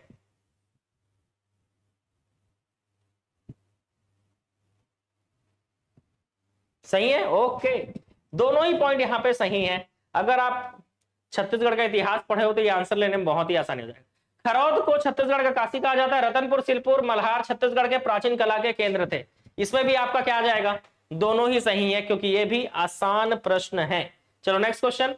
कुरुद ताम्रपत्र, सिरपुर का लक्ष्मण मंदिर शिलालेख, बारसूर शिलालेख, कोटगढ़ शिलालेख, ठीक है। तो कुरुद ताम्रपत्र किसका है, सिरपुर का लक्ष्मण मंदिर शिलालेख। सिरपुर का लक्ष्मण मंदिर मतलब महाशिवगुप्त बालार्जुन। उसके बाद बारसूर लेख, सीधी सी बात है, छिंदक वंशी शासक जगदेव भूषण। कोटगढ़ शिलालेख, आंसर आएगा 4, पृथ्वीदेव द्वितीय। और कुरुद ताम्रपत्र है किसका, नरेंद्र का। ऐसे ही मिलाना पड़ेगा, बहुत ही आसान था, आप भी मिला लेते। अभी तो बताया था जगदेव भूषण छिंदक वंशी नागवंशी शासक, उनकी राजधानी थी बारसूर, सीधी सी बात है, मैच हो जाएगा। सिरपुर का लक्ष्मण मंदिर महाशिवगुप्त बालार्जुन, मैच हो जा रहा है, B is right, okay, B is right. आगे बढ़ेंगे। महारानी वासनाटा द्वारा स्थापित सिरपुर के विष्णु मंदिर लक्ष्मण मंदिर की प्रशस्ति रचना कवि नारायण ने की थी। सुरबल मैकल का पांडु वंश का शासक था, जिसका ताम्रपत्र बमनी नामक स्थान से प्राप्त हुआ। 2 पॉइंट। फिर से question number 54, option B, okay, option B दूसरा सही है, पहला गलत, क्योंकि महारानी वासनाटा द्वारा स्थापित सिरपुर के विष्णु मंदिर या लक्ष्मण मंदिर की प्रशस्ति की रचना कवि नारायण ने नहीं की है, कवि ईशान ने की है। किसने की है, कवि ईशान ने, ठीक है। दूसरा सही है, सुरबल मैकल के पांडु वंश का शासक था और उसका ताम्रपत्र बमनी से प्राप्त हुआ है। निम्न पांडुवंशी राजाओं को उसके कार्यकाल के अनुसार बढ़ते क्रम में सजाइए। बढ़ते क्रम में सजाना है तो पहले तो इंद्रबल ही आएगा, तो तीसरा पहला किसमें, इसमें इंद्रबल के बाद नंद देव, उसके बाद महाशिव तिवर देव और उसके बाद हर्षगुप्त। इंद्रबल सबसे पहले आएगा, सीधी सी बात है, पांडु वंश में। उदयन, उदयन के बाद इंद्रबल, उदयन है नहीं तो सीधी सी बात है डायरेक्ट आप इंद्रबल लोगे, तो आसान हो गया इसका भी आंसर लेना। चलो ठीक है, हाँ सी आएगा ना। चलो, खरौद के लक्ष्मणेश्वर मंदिर के गर्भगृह में शेष साई विष्णु स्थित है। यह मंदिर 1.25 लाख चावल चढ़ाने के कारण लाखा चाउर मंदिर के नाम से जाना जाता है। शेष साई विष्णु कहां से आएंगे, पहला पॉइंट गलत हो गया, नहीं हो गया गलत। लक्ष्मणेश्वर मंदिर जो है वहां पर विष्णु कैसे आएंगे,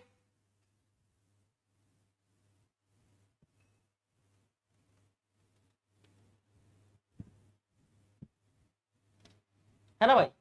यहां पर गर्भगृह में शिवलिंग स्थापित है, तो पहला पॉइंट हो गया गलत। इस मंदिर का जीर्णोद्धार कार्य रत्नदेव तृतीय के सेनापति गंगाधर राव ने कराया था। छत्तीसगढ़ को काशी, छत्तीसगढ़ की काशी कहा जाता है। तो दूसरा पॉइंट यहां पे सही, ऑप्शन बी आएगा। ठीक है, दूसरा पॉइंट यहां पर बिल्कुल सही है, ऑप्शन बी आएगा। नेक्स्ट क्वेश्चन, गंधेश्वर मंदिर मल्हार में स्थित है, गलत। गंधेश्वर मंदिर सिरपुर में स्थित है। प्रसिद्ध लक्ष्मण मंदिर रतनपुर में स्थित है, गलत, ये तो सिरपुर में है। तो यहां पर आएगा दो, इनमें से कोई नहीं आएगा भाई, दोनों ही गलत। गंधेश्वर और लक्ष्मण मंदिर दोनों ही सिरपुर में, इसलिए दोनों ही गलत। ठीक है, रानी वासाटा ने सिरपुर में ईंटों का मंदिर बनवाया जिसे लक्ष्मण मंदिर कहते हैं। उसके पति हर्षगुप्त के मरणोपरांत उसकी स्मृति के कारण बनाया गया था। देखो कथन कारण है, सोच समझकर आंसर लीजिएगा। कथन और कारण है, इसीलिए आपको सोच समझकर आंसर लेना है इसमें। ठीक है, भागना नहीं है, पूरा क्वेश्चन करना है।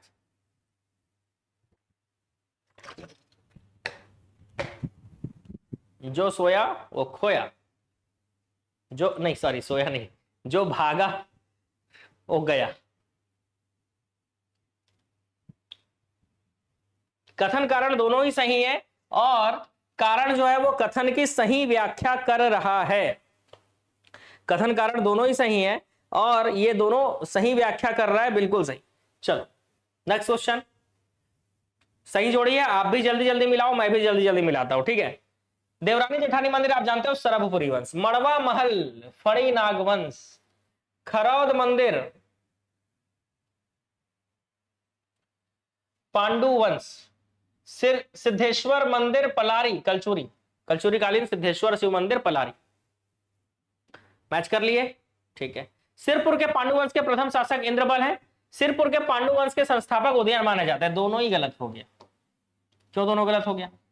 क्योंकि सिरपुर के पांडु वंश के प्रथम शासक उदयन माने जाते हैं और संस्थापक इंद्रबल माने जाते हैं भाई। ठीक है, तो इसलिए दोनों ही पॉइंट गलत हो गया। नहीं हो गया दोनों गलत? बताओ, हो गया ना? दोनों गलत हुआ कि नहीं? बताओ, उल्टा लिखा हुआ है। नेक्स्ट क्वेश्चन, सिरपुर का लक्ष्मण मंदिर सरभपुरी शासकों ने बनवाया था। पहले ही गलत हो गया, पांडुवंशी शासकों ने बनवाया था। सिरपुर का लक्ष्मण मंदिर पांडुवंशी शासकों ने बनवाया। प्राचीन काल में बस्तर चक्रकोट कहलाता था। सही। भोरमदेव मंदिर शिलालेख फड़ी नागवंश से संबंधित है। सही। 2 और 3 सही, मतलब ऑप्शन सी। 2 और 3 सही है, मतलब ऑप्शन सी।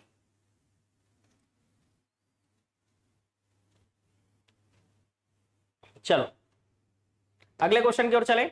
नेक्स्ट, प्राचीन छत्तीसगढ़ के पांडु राजवंश के शासनकाल में सिरपुर स्थित लक्ष्मण मंदिर का निर्माण किया गया था। सिरपुर में स्थित लक्ष्मण मंदिर का निर्माण मुख्यतः लाल ईंटों से हुआ है। यह भगवान विष्णु का मंदिर है।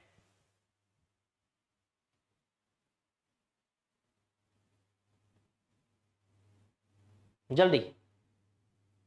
प्राचीन छत्तीसगढ़ के पांडु राजवंश के शासनकाल में सिरपुर स्थित लक्ष्मण मंदिर का निर्माण किया गया।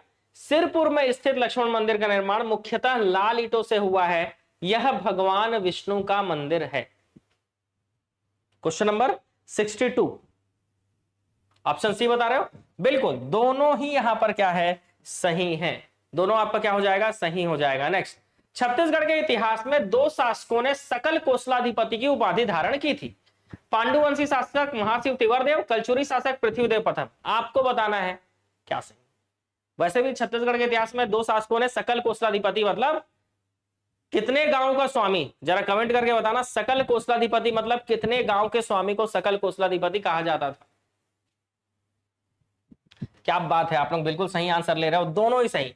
महाशिव तिवारदेव ने भी और पृथ्वीदेव प्रथम ने भी, दोनों ने क्या किया था? सकल कोसलाधिपति की उपाधि धारण की थी। सिरपुर के पांडु वंश के अधिकांश शासक वैष्णव धर्म के अनुयायी थे, किंतु महाशिवगुप्त बालार्जुन शैव धर्म का अनुयायी था।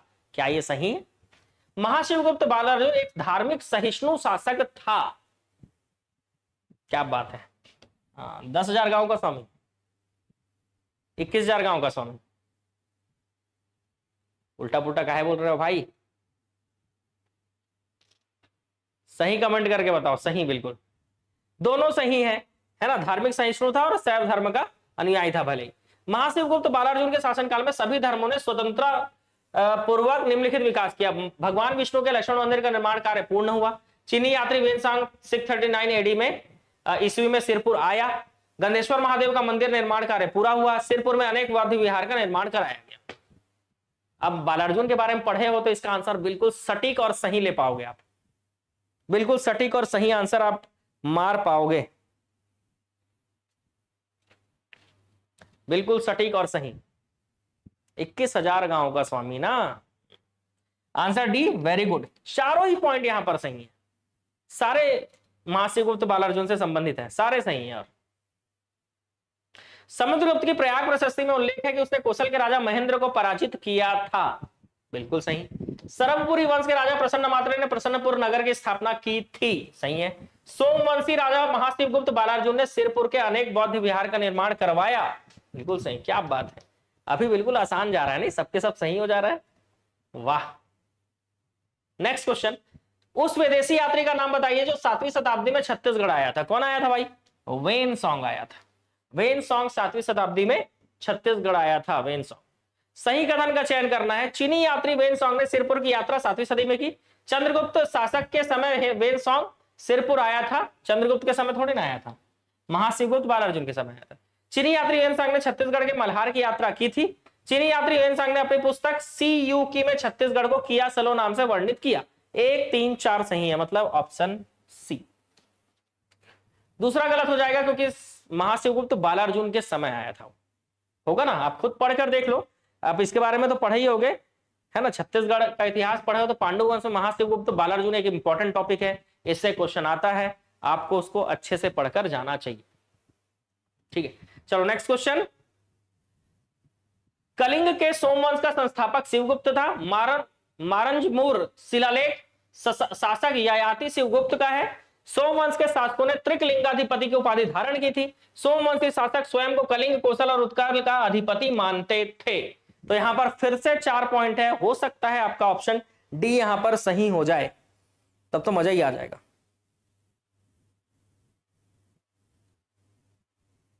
क्या बोलते हो?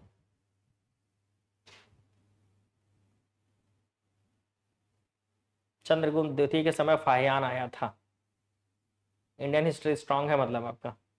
चलो, तो यहां पर आंसर आ रहा है ऑप्शन डी, बिल्कुल सही है, ठीक है। सोमवंशी शासक स्वयं को कलिंग, कौशल और उत्कल का अधिपति मानते थे, ये भी सही है। त्रिकलिंगाधिपति की उपाधि भी धारण करते थे। ये शिलालेख ययाति शिवगुप्त का भी है और सोमवंश का संस्थापक शिवगुप्त था। तो यहां पर आएगा आंसर ऑप्शन डी। जितने लोग भी सी ले रहे हो वो गलत हो जाएगा, आंसर आ रहा है ऑप्शन डी। छत्तीसगढ़ के कांकेर के सोमवंश का शासन था, बिल्कुल कांकेर में सोमवंश का शासन था, लेकिन उसको हम लोग जनरली पढ़ते नहीं है, क्यों, इंपॉर्टेंट नहीं है ये सोचकर। लेकिन उसका एक क्वेश्चन बना लो कि इसमें से कौन कौन से शासक उसमें थे। यशोराज, कर्णराज, लक्ष्मणराज, सोमराज। अब ऐसे में क्या होगा, कोई 2 छांटना है, सोचो कितना खतरनाक लेवल का क्वेश्चन हो जाएगा ये। अगर आपने कांकेर के सोमवंश का आपने नहीं पढ़ा है, उसका मतलब कितने राजा थे, ये सारी चीजें। वैसे छत्तीसगढ़ का इतिहास का वीडियो एप्लीकेशन में मेरा डला हुआ है, वहां से अगर आप पढ़ लेते हो तो छत्तीसगढ़ का इतिहास एकदम स्ट्रांग हो जाएगा, ठीक है। तो यहां पर आ जाएगा क्या, कर्णराज, सोमराज। 2 और 4 सही है, ऑप्शन डी, ठीक है। बहुत सारे लोग सही आंसर भी दे रहे हैं, कर्णराज और सोमराज, ठीक है। पाली के प्रस्तर मंदिर का निर्माण 9वीं शताब्दी में बाणवंशी शासक विक्रमादित्य ने कराया था। वहीं कालांतर में इस मंदिर का जीर्णोद्धार कलचुरी शासक जाजलदेव प्रथम द्वारा कराया गया। लो भाई जल्दी से इसका आंसर ले लो, क्या आप ले रहे हो इसका आंसर?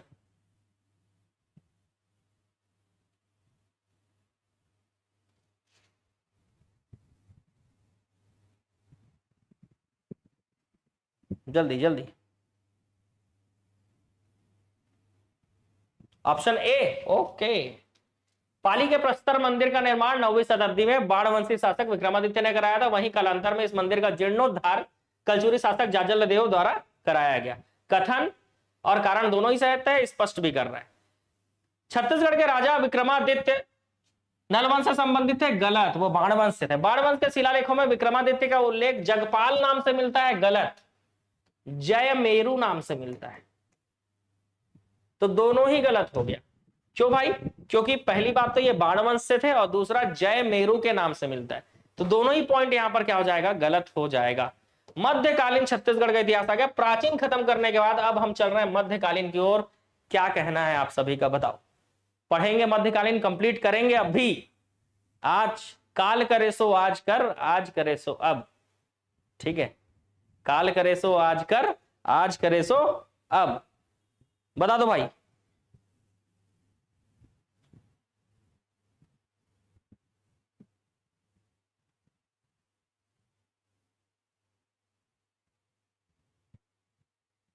आज करेंगे? ठीक है, तैयार है सबके सब? चलो, कितने लोग तैयार हो? जल्दी से इमोजी भेज दो भाई, जल्दी से ये वाला इमोजी भेज दो, ये और आपका स्माइल करता हुआ चेहरा, जीभ निकालते हुए भी भेज सकते हो ऐसे।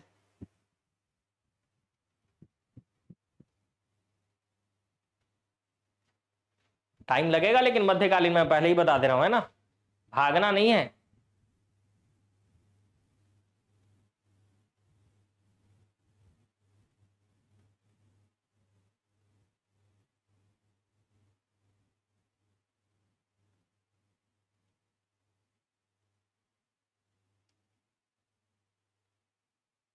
कुछ लोग समझ जाते हैं मेरे फीलिंग को, नहीं कि मेरे मन में क्या चल रहा है।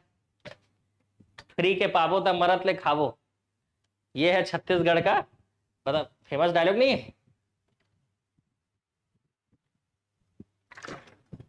जैसे नए नए मंत्री बनते हैं छत्तीसगढ़ में तो फ्री के पाथे तब मरत ले खाते वाले।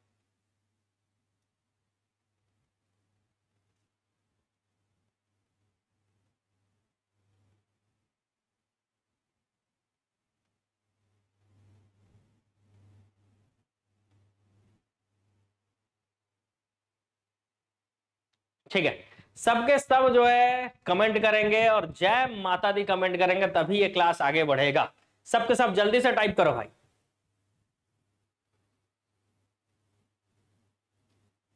ठीक है, कलचुरियों ने इस राज्य को 1000 ईस्वी में अपनी सत्ता स्थापित की थी। शुरू कर रहे हैं हम मध्यकालीन छत्तीसगढ़ का इतिहास। कलचुरी राजवंश प्राचीन राजवंशों में से एक है। कलचुरी नरेश माहिष्मान ने माहिष्मती नगर बसाया था, जो बाद में त्रिपुरी कहलाया। माहिष्मान है राजा के नाम पर नर्मदा के किनारे पर स्थित है राजधानी थी, स्थित है राजधानी थी, जिसे माहिष्मती के नाम से जाना जाता था। माहिष्मती देखोगे बाहुबली नहीं देखो। कलचुरी वंश ने इस राज्य में सबसे कम अवधि तक शासन किया। यह पॉइंट गलत हो गया, क्योंकि छत्तीसगढ़ में कलचुरी वंश ने सबसे लंबे समय तक शासन किया है, कलचुरी वंश ने, इसलिए चौथा पॉइंट तो आपका हो गया गलत। अब बताओ क्या आंसर लोगे? 1 2 3 करेक्ट है। ओके, 1 2 3 यहां पर तो सीधा सीधा दिख रहा है। अगर एक गलत हो गया तो सीधी सी बात है, अगर चौथा गलत हो गया तो ये भी नहीं आएगा, ये भी नहीं आएगा, ये भी नहीं आएगा। ठीक है, सबसे लंबे समय तक शासन किया था। ठीक है, चलो आगे बढ़ेंगे। कलचुरी राजा विष्णु के भक्त थे। कलचुरी वंश की कुल देवी राज्य लक्ष्मी थी। लो भाई जल्दी से आंसर लो, क्या होगा?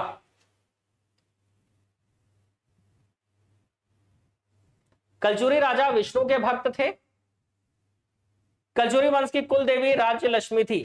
दोनों ही गलत, क्योंकि कलचुरी राजा जो है वो कौन से भक्त थे भाई? तो वो शिव भक्त थे। ठीक है, कलचुरी राजा जो है वो शिव भक्त थे, और कुल देवी जो है वो गज लक्ष्मी थी। कुल देवी, कलचुरी राजवंश की कुल देवी क्या थी? गज लक्ष्मी थी। इसीलिए दोनों ही पॉइंट आपका क्या हो गया? गलत हो गया। नेक्स्ट क्वेश्चन, छत्तीसगढ़ में कलचुरी वंश की 2 शाखाएं रायपुर और सिरपुर थी। जाजल्यपुर नगर जाजल्यदेव प्रथम ने बसाया, जिसे वर्तमान में जांजगीर नाम से चिन्हांकित किया गया है। त्रिपुरी के कलचुरी राजवंश की लहुरी शाखा ने छत्तीसगढ़ में राज्य स्थापित किया था। निम्नलिखित कलचुरी राजा कोकलदेव प्रथम ने प्रतिहार राजा भोज को हराया था। मतलब ये निम्नलिखित को हटा देना। कलचुरी राजा कोकलदेव प्रथम ने प्रतिहार राजा भोज को हटाया था। ठीक है, चलो तो आप जान रहे हो यहां पे पहला पॉइंट आपका हो गया गलत, क्योंकि कलचुरी की 2 शाखाएं थी, एक रायपुर था तो एक रतनपुर था, ना कि सिर्फ। ठीक है, तो रायपुर और रतनपुर था।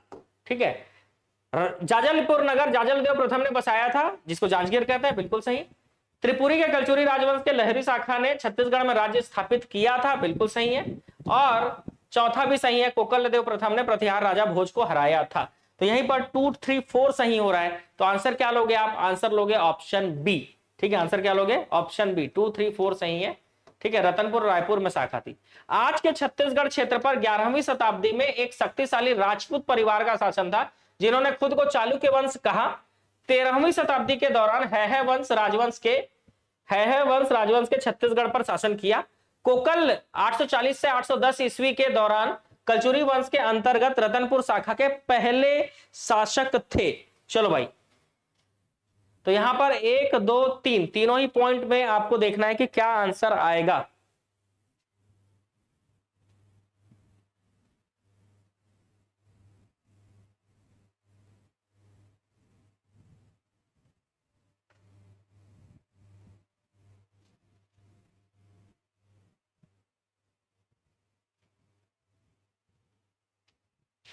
उड़ मत जाना भाई, तीनों ही पॉइंट गलत है। ठीक है, इनमें से कोई नहीं आएगा, तीनों ही पॉइंट गलत है। देखो तीनों पॉइंट का व्याख्या देखो। आज के छत्तीसगढ़ क्षेत्र पर जो 11वीं लिखा था ना, वो है 10वीं शताब्दी। और जो राजपूत परिवार था वो खुद को चालुक्य वंश नहीं, है वंश कहते थे। और जो 13वीं शताब्दी था ना, वो 14वीं शताब्दी के दौरान होगा। है राजवंश ने छत्तीसगढ़ पर शासन किया था। कोकल देव जो है वो 850 से 890 ईस्वी के दौरान कलचुरी वंश के अंतर्गत रतनपुर शाखा के पहले शासक थे, ऐसा माना जाता है। तो यहां पर आंसर जो है तीनों ही गलत है, तीनों का सही पॉइंट आपके सामने।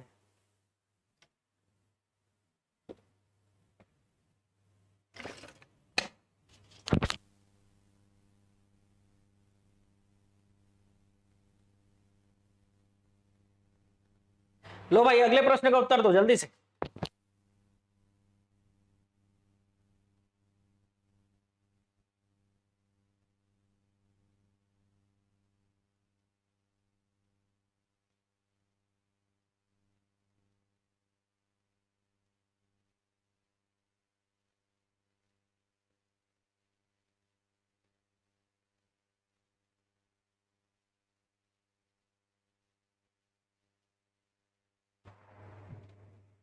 लगभग दोनों ही सही है। ठीक है, आंसर सी ले रहा हूं, बिल्कुल सही। इसको चेरी साम्राज्य को कलचुरी नाम से जाना जाता था, और मणिपुर महाभारत में उल्लिखित एक राज्य है। आधुनिक छत्तीसगढ़ का रतनपुर मणिपुर राज्य था, तो मणिपुर को ही रतनपुर कहते हैं हम। दोनों ही सही है। अगली, कलिंग राज 1001 से 1010 ईस्वी तक राजा था। कलिंग राज छत्तीसगढ़ में कलचुरियों का प्रथम शासक थे। इन्होंने तुम्बाड़ को अपनी राजधानी बनाया, जो कलचुरियों की छत्तीसगढ़ में प्रथम राजधानी थी। तो यहां पर आप देख रहे हो दूसरा और तीसरा सही है, पहला गलत है। क्यों बताओ, पहला क्यों गलत है?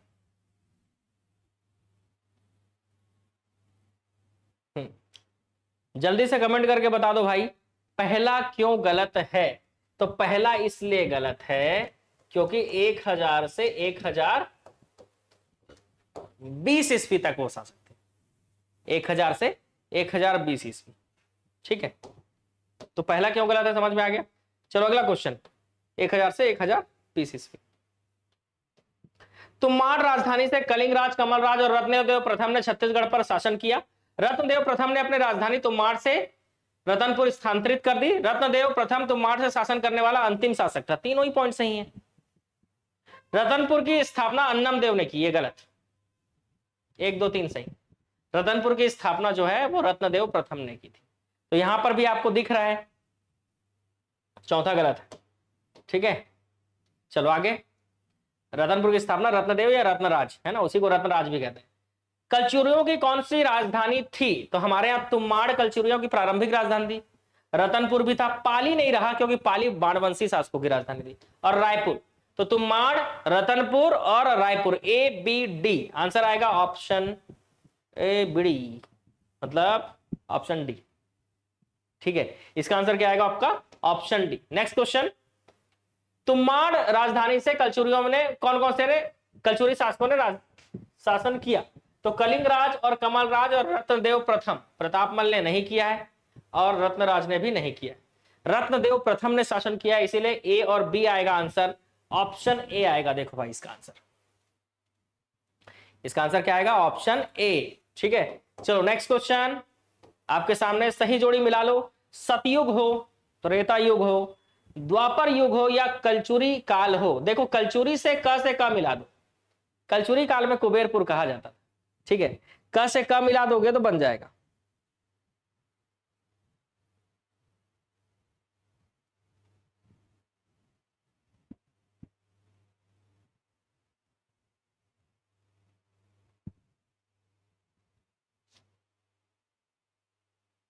अब बताओ आंसर क्या आ रहा है, ऑप्शन सी आ रहा है, ठीक है, यही तो मिलाना था, कलचुरी में कुबेरपुर कहा जाता था, तो अपने आप बन जाएगा। सतयुग में मणिपुर, त्रेता युग में माणिकपुर, द्वापर युग में हीरापुर। द्वापर, द्वापर र से र मिला दोगे तो हीरा, द्वापर हीरा। एकदम आसान है ना, मिला सकते हो, क से क मिला दो यार, कलचुरी काल से कुबेरपुर मिला दो, बस मामला खत्म हो जाएगा। चलो, रतनपुर का प्राचीन नाम मणिपुरी था। यह नगर 4 खंडों में विभाजित था। कोमोमंडल के अधिपति वज्जुक या वज्जु वर्मा की पुत्री नोनल्ला से विवाह करने वाले कलचुरी राजा का नाम रत्नदेव प्रथम था। रत्नदेव प्रथम ने 1020 से 1045 ईस्वी तक छत्तीसगढ़ में शासन किया। 3 पॉइंट है आपके लिए, देखते हैं आप में से कितने लोग इसका सही आंसर दे पा रहे हैं। बिल्कुल 3 प्रश्न है, कितने लोग सही आंसर दे पा रहे हैं। हाँ, वो आपको याद करना पड़ेगा तो समझ में आ जाएगा धीरे धीरे, कोई दिक्कत वाली तो बात नहीं है यहां पर। जल्दी जल्दी से आंसर देंगे सबके सब।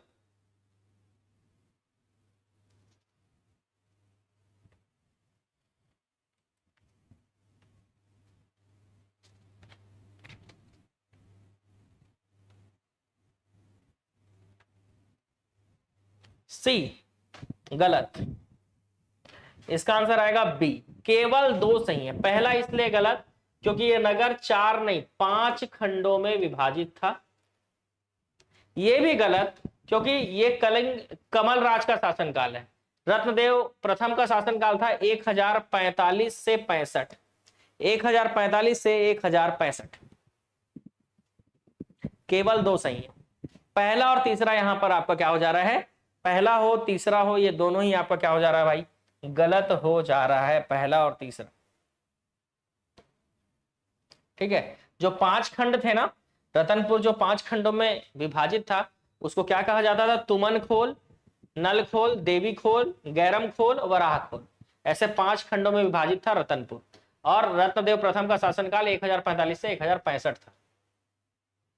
रतनपुर को टंकियों का शहर या तालाबों की नगरी के नाम से जाना जाता है। रतनपुर को तालाबों और मंदिरों की नगरी के नाम से भी जाना जाता है, जबकि मंदिरों की नगरी आरंग को कहा जाता है। 1 2 3 पॉइंट है, सोच समझ कर आंसर लीजिए। मेरा सही हुआ, वेरी गुड, जिनका जिनका सही हुआ, ठीक है, जिनका जिनका सही हुआ।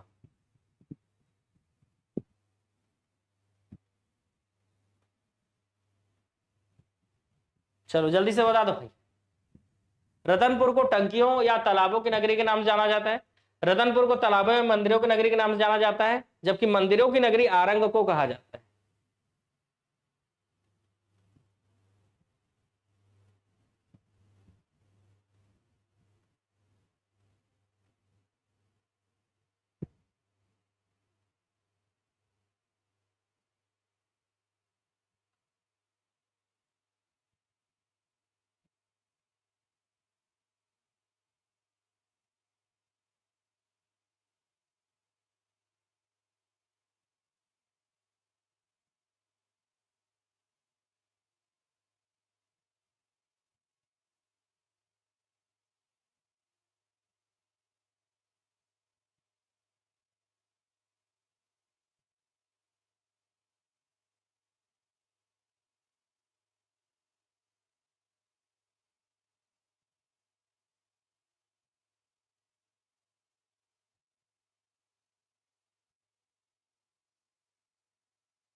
तो सबके सब सही है बोल रहे हो, बिल्कुल सही है। ऑप्शन डी ले रहे हो आप आंसर, बिल्कुल सही है। पहला दूसरा तीसरा तीनों ही आपका क्या हो जाएगा, सही हो जाएगा। नेक्स्ट, रतनपुर के किले को गज का किला कहा जाता है, जिसका निर्माण रत्नदेव प्रथम द्वारा कराया गया था।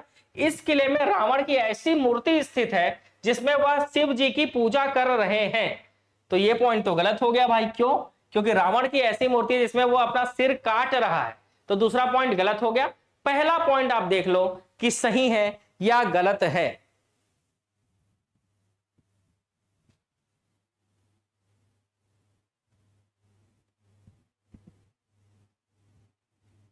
देख लो भाई, दूसरा गलत हो गया ना। रावण की ऐसी मूर्ति जिसमें वह शिव जी की पूजा नहीं कर रहे हैं, वो क्या कर रहे हैं, सिर काट रहे हैं। ठीक है, तो पहला सही हो जाएगा। यहां पर केवल एक सही है। रतनपुर के किले को गज का किला कहा जाता है, जिसका निर्माण रत्नदेव प्रथम ने कराया था। यहां पर पहला सही है। ठीक है, नेक्स्ट क्वेश्चन। पृथ्वीदेव द्वितीय के सेनापति जगतपाल ने नलवंशी शासक विलास तुंग द्वारा राजिम में निर्मित राजीव लोचन मंदिर का जीर्णोद्धार कराया था। पृथ्वीदेव द्वितीय के शासनकाल में सर्वाधिक अभिलेख प्राप्त हुए जिनकी संख्या 10 है। फिर से आपके पास 2 पॉइंट है। Question number 14। चलो देखते हैं आप लोग इसका सही आंसर ले पा रहे हो या नहीं।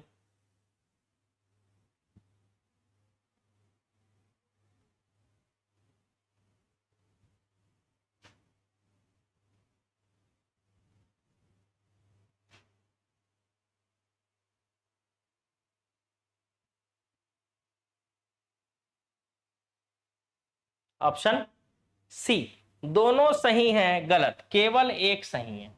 दूसरा गलत है क्योंकि पृथ्वीदेव द्वितीय के शासनकाल में सर्वाधिक अभिलेख प्राप्त हुए जिनकी संख्या 14 है। याद रखिए, ओनली 1 इज करेक्ट। ओके, सिर्फ पहला सही है कि पृथ्वीदेव द्वितीय के सेनापति जगतपाल ने ही राजीव लोचन मंदिर का जीर्णोद्धार करवाया था, राजिम में स्थित, तो वो सही है।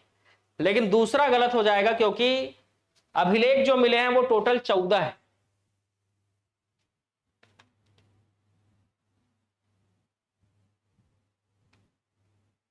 ठीक है,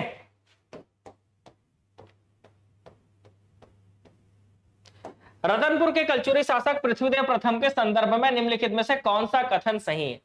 पृथ्वीदेव प्रथम के बारे में है ना, आराम से, इसमें से कौन सा कथन सही है। 4 पॉइंट है आपके पास, कूट इसमें नहीं है, कोई एक सही है। पृथ्वीदेव प्रथम ने रतनपुर में पृथ्वीदेवेश्वर मंदिर का निर्माण करवाया। पृथ्वीदेवेश्वर मंदिर तो उसने बनवाया था। देखते हैं, उसके दरबार में राजशेखर नामक साहित्यकार था, उसने सकल कोसलाधिपति की उपाधि, हाँ पृथ्वीदेव ने सकल कोसलाधिपति की उपाधि तो धारण की थी। उसने स्वर्णपुर उड़ीसा पर अधिकार कर लिया था, ये तो होगा ही नहीं। इसने रतनपुर नहीं, इसने तुम्बाड़ में पृथ्वीदेवेश्वर मंदिर बनवाया था, इसलिए पहला पॉइंट गलत हो जाएगा। केवल एक पॉइंट इसमें सही आ रहा है, वो केवल सी है। कौन सा पॉइंट सही आ रहा है, उसने सकल कोसलाधिपति की उपाधि धारण की थी। ठीक है, तो ये सिर्फ ऑप्शन सी इसका सही आ रहा है। ठीक है, और स्वर्णपुर उड़ीसा पर के राजा भुजबल को जाजल देव प्रथम ने पराजित किया था, ये याद रखिए, और उस पर अधिकार कर लिया था। ठीक है, हाँ, ये सब ट्रिक मेरा कलचुरी काल का जो क्लास है ना, उसमें आपको मिल जाएगा। जाजल देव प्रथम ने अपने नाम पर जाजलपुर नगर बसाया, जिसे वर्तमान में जांजगीर नाम से चिन्हांकित किया गया। बिल्कुल सही, जाजल देव प्रथम ने यहां पर शिव मंदिर का निर्माण कराया। उसने त्रिपुरियों की अधीनता को स्वीकार किया, सोने के सिक्के जारी किए तथा गज शार्दुल की उपाधि धारण की। चलो भाई देखो क्या आंसर सही है इसमें।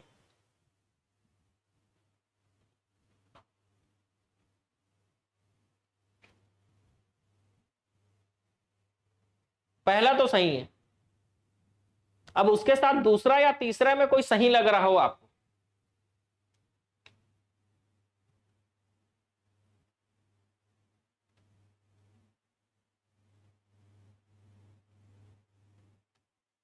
जल्दी, तभी इसको कंप्लीट कर पाएंगे ना, फिर आधुनिक भी पढ़ना है। ऑप्शन डी, यहां पर केवल एक सही है, दूसरा गलत, क्योंकि उसने जाजल प्रथम ने शिव मंदिर नहीं विष्णु मंदिर बनवाया था। तीसरा भी गलत, क्योंकि उसने त्रिपुरी की अधीनता को स्वीकार नहीं अस्वीकार कर दिया था। इसने त्रिपुरी कि जो कलचुरी शासक थे उनकी अधीनता को अस्वीकार कर दिया था, स्वीकार नहीं किया था, अस्वीकार कर दिया था।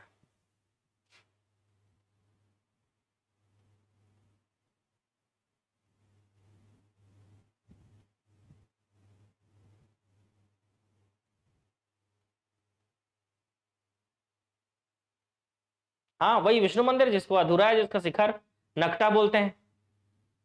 ठीक है, चलो आगे बढ़ेंगे। अगला क्वेश्चन, छत्तीसगढ़ में कलचुरी शासक रत्नदेव द्वितीय के संबंध में निम्नलिखित में से कौन सा कथन सही है?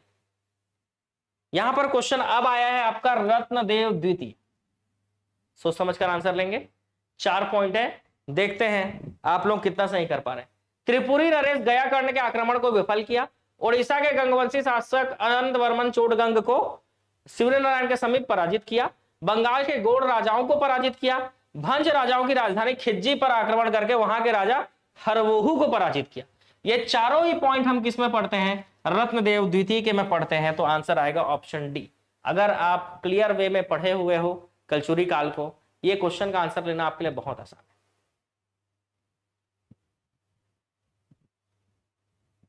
तो आंसर आएगा ऑप्शन डी, रत्नदेव द्वितीय ने त्रिपुरी नरेश गया कर्ण के आक्रमण को विफल किया था।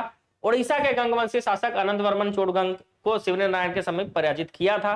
बंगाल के गौड़ राजाओं को पराजित किया था। भंज राजाओं की राजधानी खिज्जिंग पर आक्रमण करके वहां के राजा हरवोहू को पराजित किया था। ठीक है, चलो नेक्स्ट क्वेश्चन की ओर चलते हैं। अगला क्वेश्चन, कलचुरी मठ और राजा। अब देखो भाई, पृथ्वी देवेश्वर मंदिर तुम्बाड़ में पृथ्वीदेव प्रथम ने बनवाया था। विष्णु मंदिर जांजगीर में जाजल्य देव प्रथम ने बनवाया था। शिव मंदिर पाली में विक्रमादित्य ने बनवाया था। और खरौद के लक्ष्मण मंदिर का जीर्णोद्धार रत्नदेव तृतीय ने। तो 3, 4, 2, 1 आंसर आएगा ऑप्शन डी। आसान था वैसे इसको निकालना, क्योंकि अभी थोड़ी देर पहले आपको पढ़ाया हूं कि पृथ्वी देवेश्वर मंदिर तुम्बाड़ में पृथ्वीदेव प्रथम ने, विष्णु मंदिर जांजगीर में जाजल्य देव प्रथम ने, शिव मंदिर पाली में विक्रमादित्य और लक्ष्मण मंदिर खरौद में रत्नदेव तृतीय ने जो उसका जीर्णोद्धार करवाया था, है ना भाई।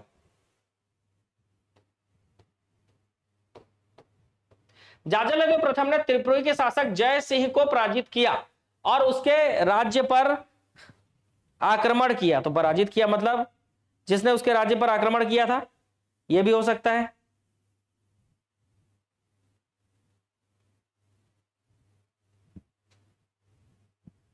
कलचुरी शासक कल्याण साय ने छुरी कोसगई को अपनी राजधानी बनाया था।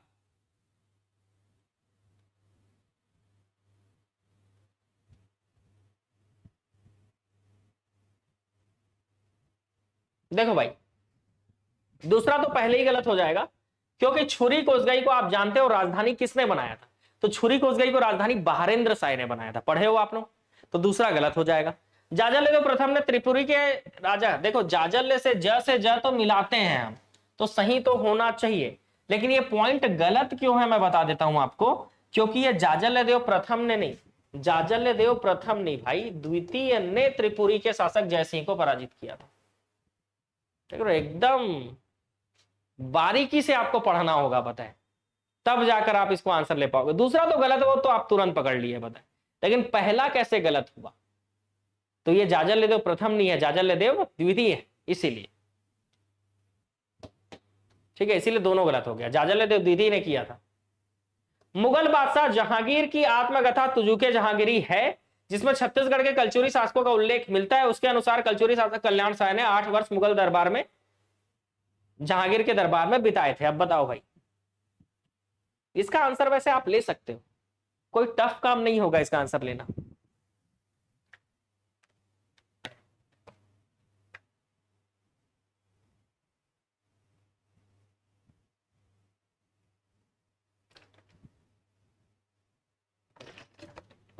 आधा अधूरा पढ़ के गोला नहीं लगाना है।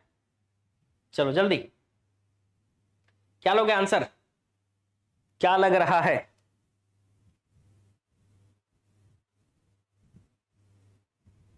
ए लग रहा है, बिल्कुल सही है। फिर तो दोनों ही सही है, कथन कारण स्पष्ट भी कर रहा है।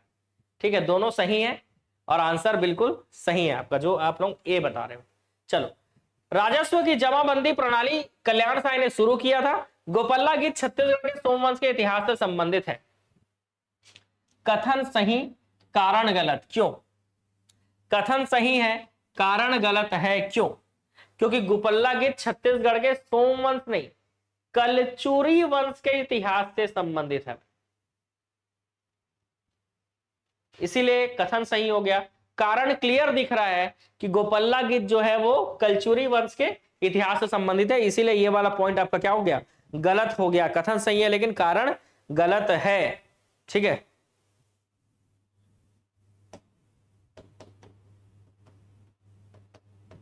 चलो नेक्स्ट क्वेश्चन। तखतपुर शहर की स्थापना तखत सिंह ने किया था, बिल्कुल नाम से तखतपुर, तखत सिंह बिल्कुल सही है। मुगल बादशाह जहांगीर ने रतनपुर पर आक्रमण 1650-51 में किया था। अभी इसको जिसको डेट याद होगा ना वही इसको सही कर पाएगा। ठीक है, तो सीधी सी बात है, यहां पर केवल एक सही हो जाएगा, क्योंकि तखतपुर शहर की स्थापना तो तखत सिंह ने की थी, लेकिन मुगल बादशाह जहांगीर ने रतनपुर पर आक्रमण 1618-19 में किया था, इसीलिए ये वाला पॉइंट हो गया गलत। ठीक है, केवल एक सही है, 1819 में हमला किया था। गोपाल मिश्र कलचुरी शासक राज सिंह का दरबारी कवि था, जिसकी रचना है खूब तमाशा। ठीक है, बादल सिंह देव ने रतनपुर में बादल महल का निर्माण कराया। फिर से आप समझ सकते हो दूसरा पॉइंट आपको गलत ही दिख रहा होगा, क्योंकि बादल महल का निर्माण राज सिंह ने करवाया था, बादल सिंह ने नहीं करवाया था। बादल से बादल मत मिला देना, नहीं तो बादल में बादल की ओर देखते रह जाओगे, पता है। तो यहां पर हो जाएगा कथन सही है और कारण गलत है। इतना हम अगर याद नहीं होगा तो याद कर लेना कि रतनपुर में बादल महल जो है वो राज सिंह ने बनवाया था। ठीक है, तो चलो अगले क्वेश्चन की ओर चलते हैं।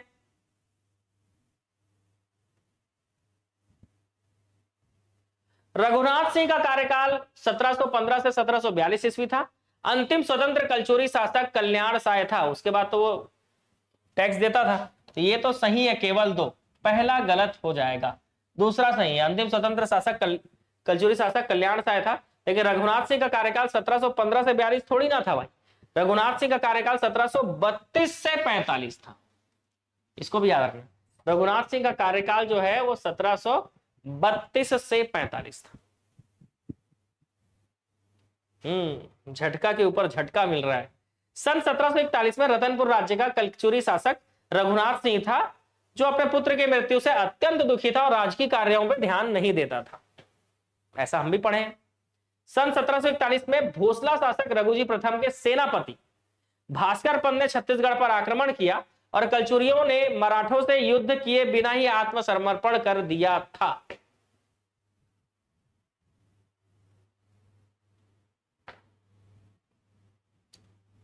कारण पढ़ो पहले। भोसला शासक रघुजी प्रथम के सेनापति भास्कर पंत ने छत्तीसगढ़ पर आक्रमण किया था, कलचुरियों ने युद्ध किए बिना ही आत्मसमर्पण कर दिया, क्योंकि उस समय राजा रघुनाथ सिंह था और वो अपने पुत्र की मृत्यु से अत्यंत दुखी था और राजकीय कार्यों पर ध्यान नहीं देता था। स्पष्ट हो रहा है, हो रहा है कि नहीं स्पष्ट?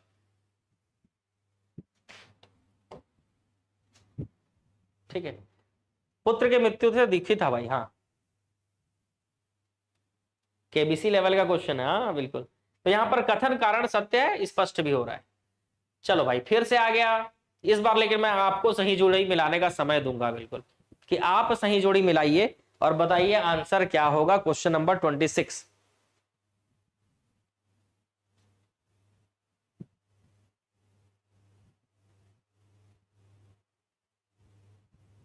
जाजलदेव प्रथम, रत्नदेव द्वितीय, पृथ्वीदेव द्वितीय, प्रतापमल प्रथम।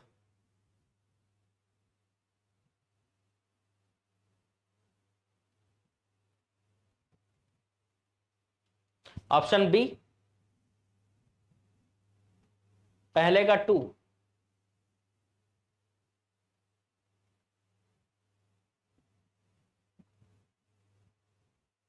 देख लो।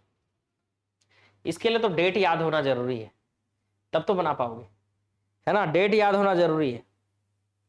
ए बता रहे हो कुछ लोग बी बोल रहे हो, अब बहुत सारे लोग डी बोल रहे हो। बिल्कुल आ गया सही आंसर। जाजलदेव प्रथम 1090 से 1120, रत्नदेव द्वितीय 1120 से 1135, पृथ्वीदेव द्वितीय आएंगे उसके बाद। रत्नदेव द्वितीय के बाद पृथ्वीदेव द्वितीय आते हैं, तो रत्नदेव द्वितीय 1120 से 35 है, तो 1135 से 65 पृथ्वीदेव द्वितीय आ जाएंगे। और लास्ट में आपका ये प्रतापमल 1198 से 1222। ठीक है, तो ये था आसान, सीधी सी बात है। जाजलदेव प्रथम के बाद रत्नदेव द्वितीय आएंगे, उसके बाद पृथ्वीदेव द्वितीय आएंगे, तो आसान था वैसे मिलाना, थोड़ा सा दिमाग लगाते तो बन जाता।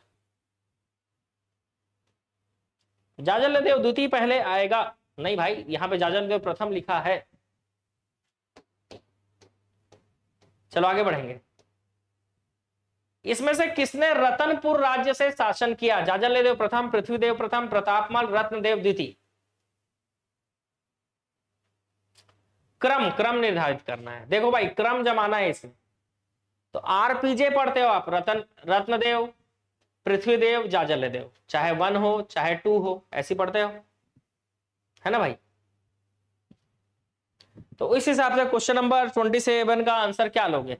लो जल्दी बताओ, ABCD क्या आंसर ले रहे हो? मेरे हिसाब से तो आंसर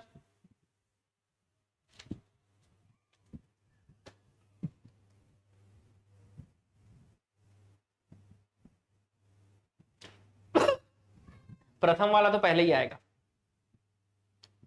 उसके बाद दूसरे में रत्नदेव पहले, फिर पृथ्वीदेव आएगा आरपीजे के हिसाब से, है ना?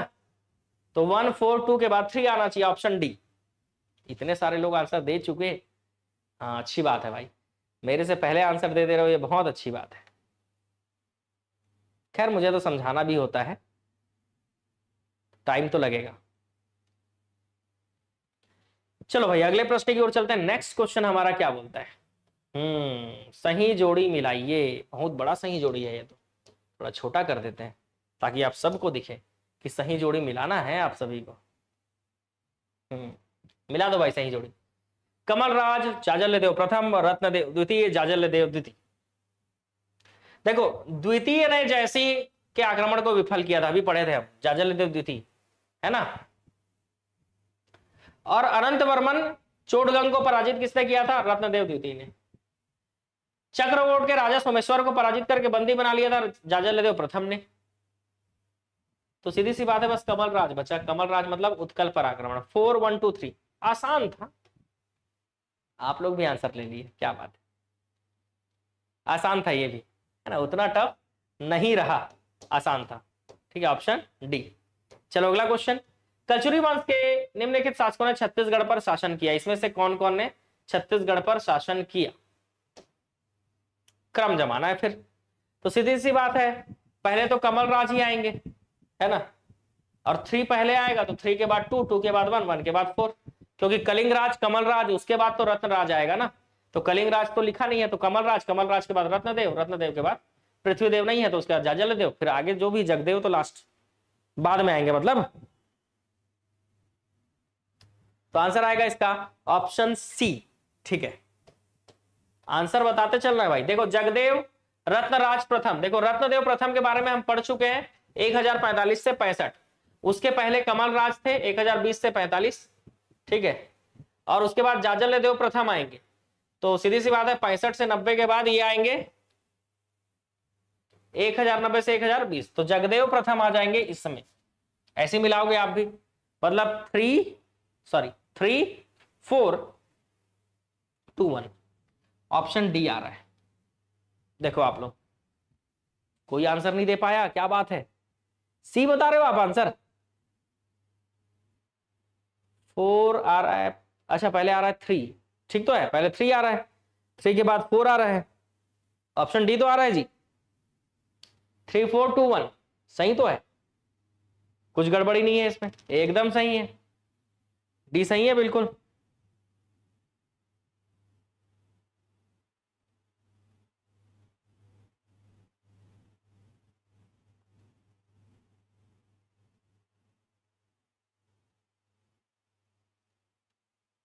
चलो आगे बढ़े।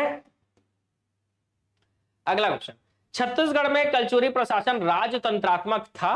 प्रशासन में राजा को अमात्य मतलब मंत्री की सहायता प्राप्त थी। गांव के प्रशासन का प्रमुख प्रधान होता था।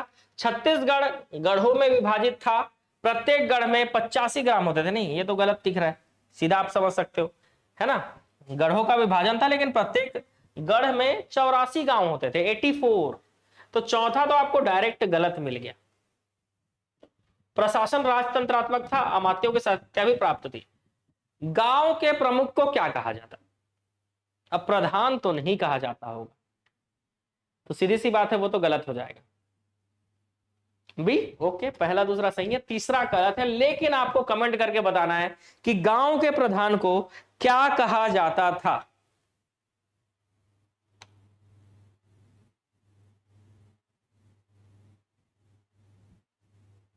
जल्दी मत, 3 घलो 4 दिखते सर, का करवे हो। गांव के प्रधान को जल्दी से बताओ, गांव के प्रधान को क्या कहा जाता था, जल्दी जल्दी। गौटिया कहा जाता था, ठीक। गांव के प्रधान, प्रशासन के प्रमुख को प्रधान नहीं कहा जाता था, गौटिया कहा जाता था। तो यहां पर 1 और 2 सही है, 3 और 4 गलत है। ठीक है, गांव के प्रमुख को गौटिया कहा जाता था। मराठा काल से में भी ये वही था, पद वैसे ही था।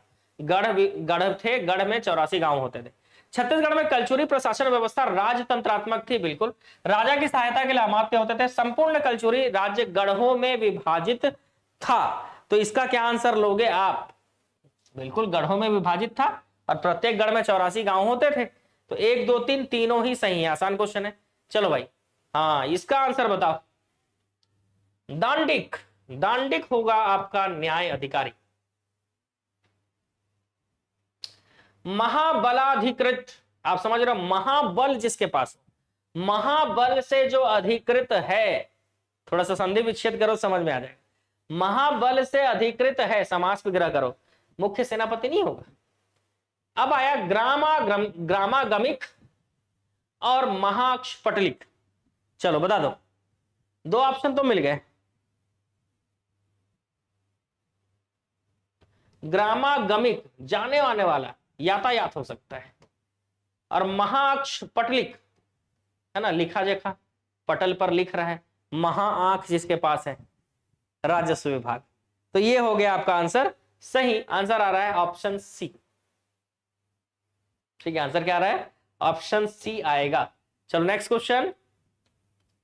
कर संग्रहण अधिकारी को सोलकिक कहते थे, नगर प्रमुख अधिकारी पूर्व प्रधान कहते थे, ग्राम प्रमुख अधिकारी ग्रामकूट कहते थे, विदेश विभाग का प्रमुख महासंधि विग्रह, ये तो सही है, विदेश विभाग का प्रमुख महासंधि विग्रह कहलाता था। संचार विभाग का प्रमुख महाप्रतिहार कहते थे। देखो चौथा तो सही मिल गया 1 पॉइंट, बाकी आपको बताना है कि क्या सही है।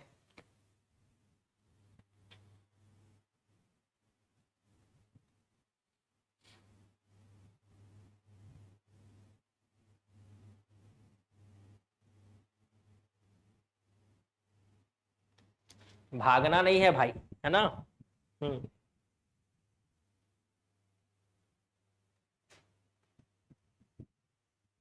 भागने वालों, क्या पता ये बाद में पढ़ने मिले ना मिले। ठीक है, तो इसका आंसर ए है। बिल्कुल एक व्यक्ति का आंसर तो मेरे को मिल गया, बाकी लोग भले गलत बता रहे हो, लेकिन एक व्यक्ति का आंसर सही मिल गया, काफी है। कर संग्रहण अधिकारी को सोलकिक कहते हैं, नगर प्रमुख अधिकारी पूर्व प्रधान कहते थे, ग्राम प्रमुख अधिकारी को ग्रामकूट कहते थे, विदेश विभाग का प्रमुख महासंधि विग्रह, संचार विभाग का प्रमुख को महाप्रतिहार कहते थे। तो यहां पर आंसर आएगा 5 सही। ये तुक्का था, अरे भाई।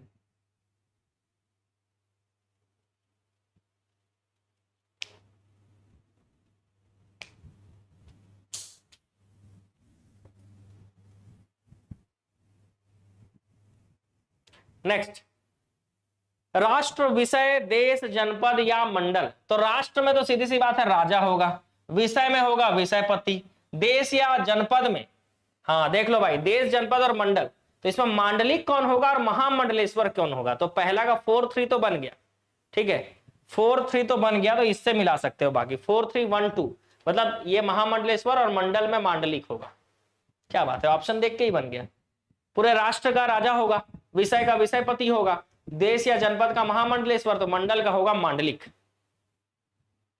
ऑप्शन क्या आएगा इसमें? ऑप्शन आ जाएगा आपका सी। चलो आगे अगले क्वेश्चन की ओर चलते हैं। नेक्स्ट क्वेश्चन, जल्दी से बताओ इसका आंसर। प्रशासनिक इकाई गढ़ 7 बरहों का समूह होता था, जिसके प्रमुख को दीवान कहते थे।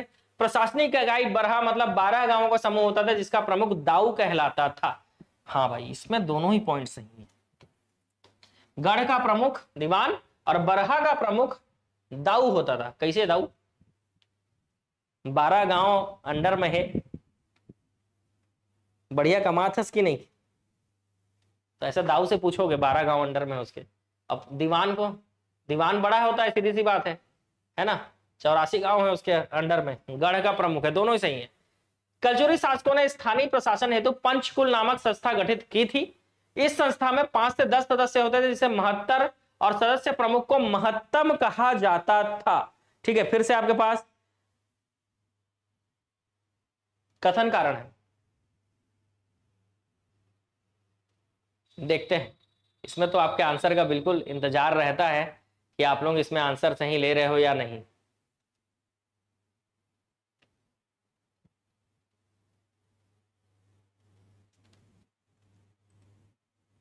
चलो, हाँ, ऑप्शन ए वेरी गुड। कथन भी सही है, कारण भी सही है, स्पष्ट भी कर रहा है कि हाँ इसमें 5 से 10 सदस्य होते थे और महत्तर सदस्य, इन्हें महत्तर कहा जाता था और सदस्य प्रमुख को महत्तम कहा जाता था। बिल्कुल सही है, कथन भी सही है, पंचकुल संस्था गठित किया था उन्होंने। ब्रिटिश अधिकारी मिस्टर चिस्म के अनुसार इन्हीं गढ़ों के आधार पर इस क्षेत्र का नाम छत्तीसगढ़ पड़ा। इस प्रदेश में छत्तीसगढ़ में से 18 गढ़ रतनपुर शासकों के अधीन था, शेष 18 गढ़ रायपुर शासकों के अधीन था। यह विभाजन शिवनाथ नदी के पूर्व और पश्चिम क्षेत्र की स्थिति के आधार पर किया गया था। प्रत्येक गढ़ 84 गांव होते थे, जिसके प्रमुख को प्रधान या दीवान कहा जाता था, ये तो पढ़ चुके। 7 बरहा होते थे, जिसके प्रमुख को दाऊ कहते थे। बरहों के अधीन 12 गांव आते थे। बरहा मतलब 12 गांव ही तो होगा, बरहा मतलब 13 गांव थोड़ी ना होगा। देखे क्या आंसर लेते हो आप।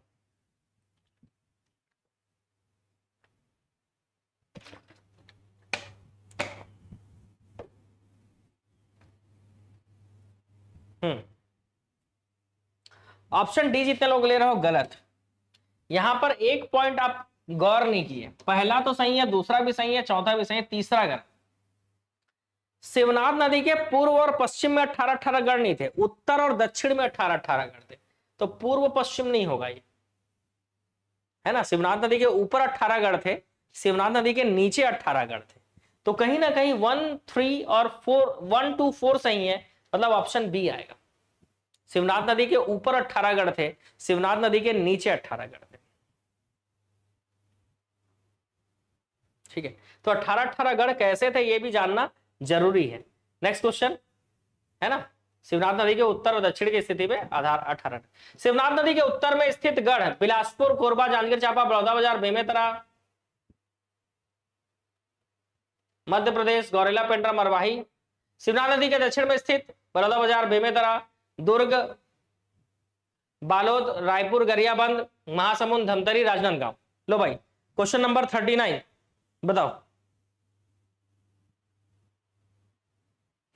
ये मध्य प्रदेश को हटा लेना बस।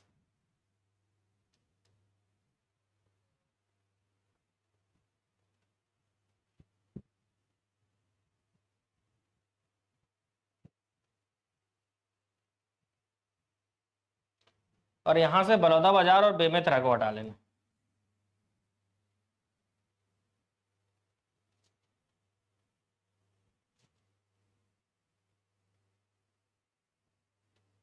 विलोपित हो गए क्वेश्चन,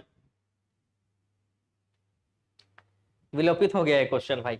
इसमें ना दोनों ऑप्शन सेम सेम आ गया, देखो बलौदाबाजार, बेमेतरा, और इसमें भी बलौदाबाजार, बेमेतरा आ गया है, पता है, बालोद भी आ गया है।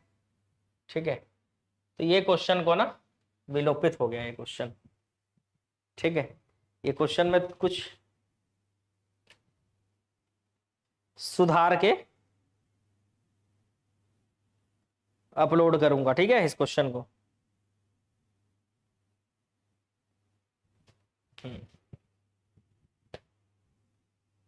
सुधार के अपलोड करना पड़ेगा, ये क्वेश्चन थोड़ा विलोपित हो गया, इसको छोड़ दो। रायपुर कलचुरी के प्रथम शासक रामचंद्र देव थे। रायपुर कलचुरी के अंतिम शासक अमर सिंह थे। चलो अगले क्वेश्चन का आंसर दीजिए जल्दी से, दोनों ही गलत हो गया उसमें, इसीलिए उसको सुधारना पड़ेगा। चलो, रायपुर कलचुरी के प्रथम शासक रामचंद्र देव और रायपुर कलचुरी के अंतिम शासक अमर सिंह, ये तो आसान क्वेश्चन है। ठीक है, दोनों सही है, वेरी गुड। यहां पर आ जाएगा आपका दोनों ही सही है, प्रथम शासक रामचंद्र देव और अंतिम शासक अमर सिंह। प्रथम शासक रामचंद्र देव और अंतिम शासक अमर सिंह।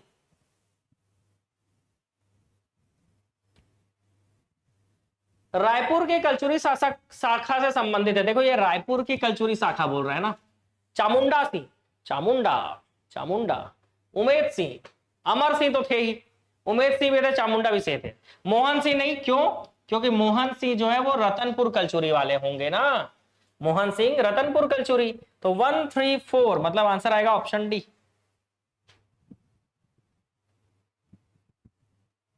ठीक है। फणी नागवंश क्षेत्र का शासन रतनपुर में था? नहीं, कवर्धा में था। फणी नागवंश के प्रथम शासक रामचंद्र देव तथा अंतिम शासक अहिराज देव थे। बिंबाजी भोसले द्वारा कवर्धा महल डिजाइन करवाया गया था? गलत। गोपाल देव ने कवर्धा के छपरी के निकट देवरानी जेठानी का मंदिर बनवाया? गलत। बाप रे, इतना सारा पॉइंट गलत हो गया इसमें, तो इनमें से कोई नहीं आएगा।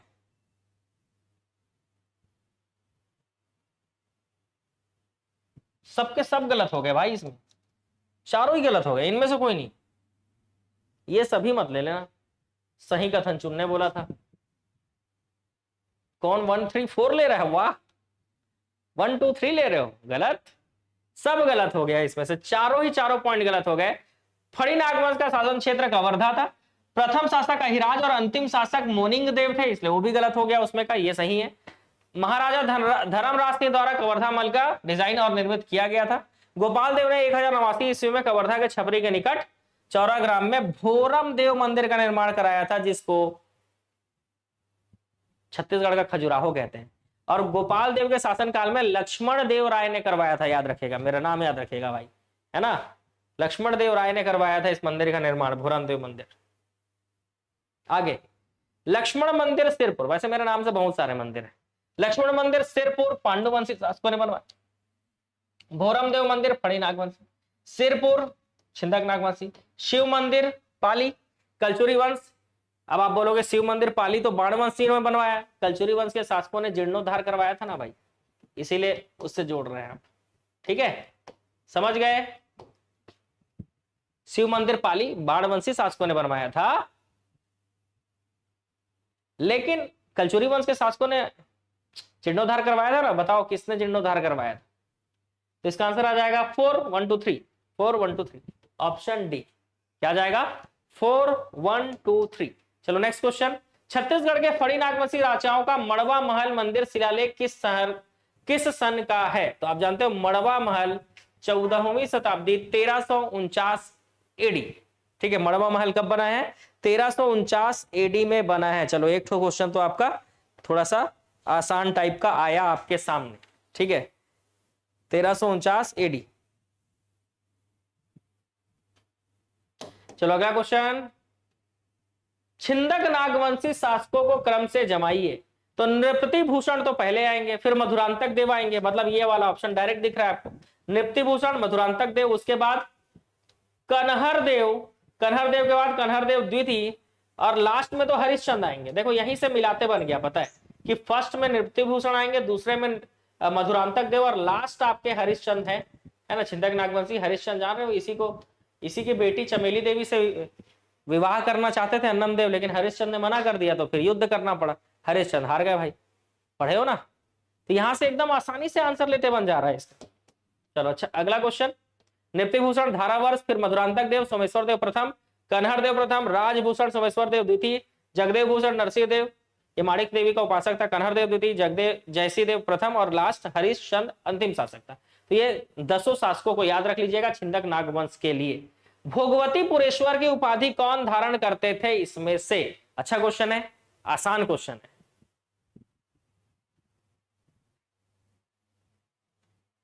अच्छा क्वेश्चन भी है और आसान क्वेश्चन भी है। भोगवतीपुरेश्वर की उपाधि कौन धारण करते थे? वेरी गुड, छिंदक नागवंशी शासक धारण करते थे। ठीक है, नेक्स्ट क्वेश्चन। ढोलकल क्षेत्र में गणेश जी की मूर्ति स्थित है, जो दंतेवाड़ा क्षेत्र में स्थापित है, यह छिंदक नागवंशियों से संबंधित है।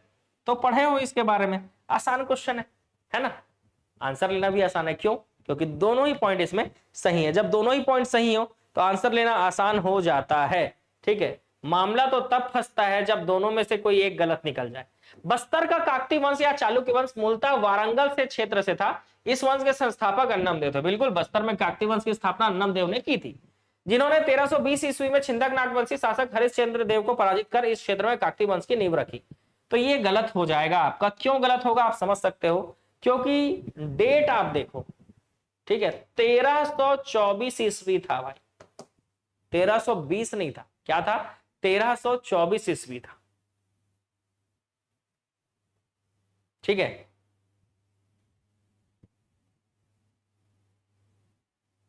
तेरह सौ चौबीस ईस्वी, ठीक है। चलो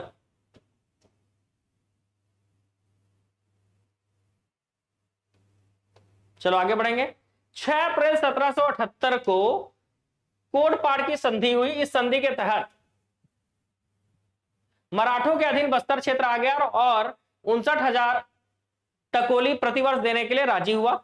अच्छा, ये कथन ए को यहां स्टार्टिंग में लिख लेना है ना, कथन ए को क्या कर लेना, स्टार्टिंग में लिख लेना भाई, ठीक। जयपुर उड़ीसा नरेश को कोटपाड़, चुकचुका, पोरागढ़ और रायगढ़ क्षेत्र दिया गया। कथन ए, कथन और कारण बताइए, दोनों ही स्पष्ट कर रहा है नहीं कर रहा है, क्या लग रहा है आपको?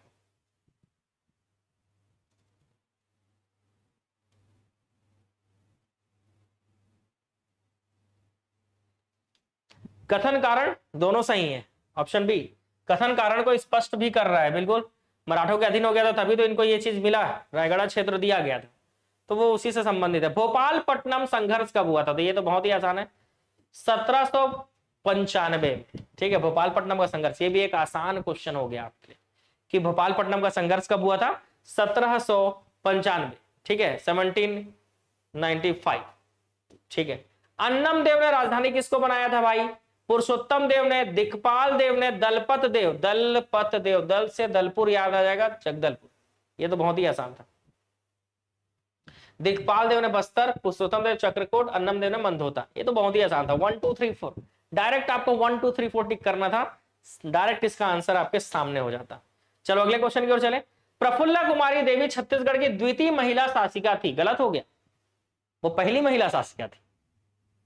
प्रफुल्ला कुमारी देवी जो है वो पहली महिला शासिका थी भाई, इसीलिए पहला ऑप्शन हो गया गलत। प्रफुल्ला कुमारी देवी का राज्याभिषेक सन 1916 में हुआ था, फिर गलत। उनका राज्याभिषेक 1922 में हुआ था, तो दूसरा पॉइंट भी हो गया गलत। ये कथन हो, राज्याभिषेक के समय प्रफुल्ला कुमारी देवी की आयु 12 वर्ष थी, ये सही है।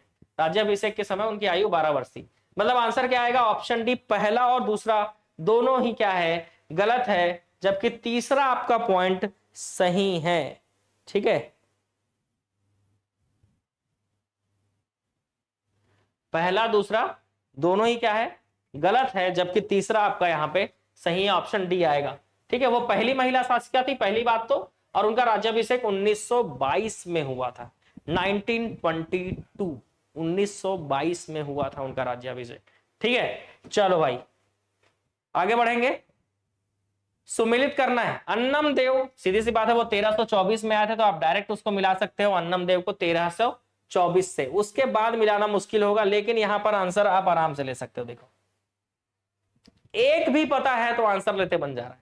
पुरुषोत्तम देव का ये आएगा, नरसिंह देव का ये आएगा, दलपत देव का ये आएगा। अब याद करना नहीं करना आपके ऊपर है, लेकिन एक पॉइंट से भी ये क्वेश्चन आपसे बन गया, ठीक है।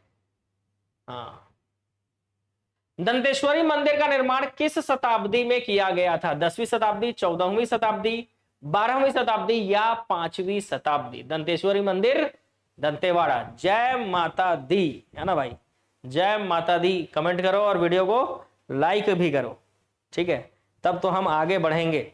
चलो जल्दी से बता दो कब, ठीक है।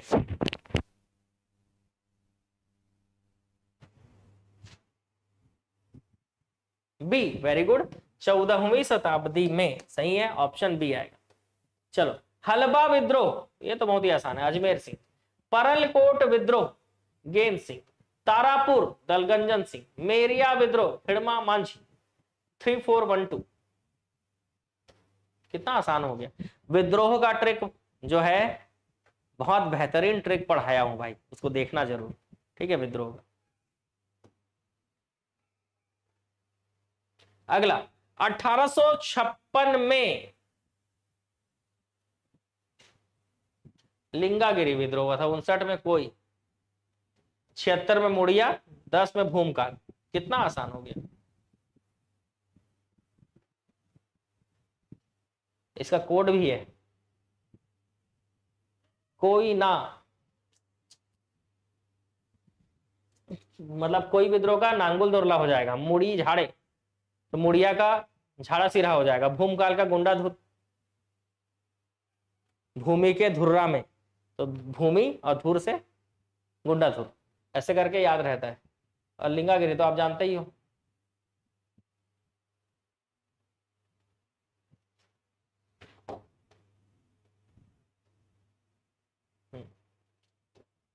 लिंगागिरी धुरवाराम, ये सब याद किए ही होंगे। लिंगागिरी के नेता जो है धुरवाराम है।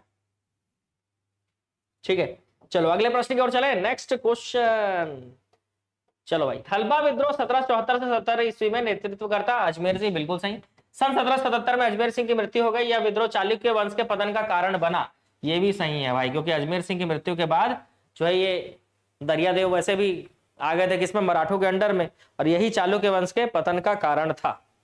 ठीक है, चलो आगे बढ़ेंगे। VIP question, okay.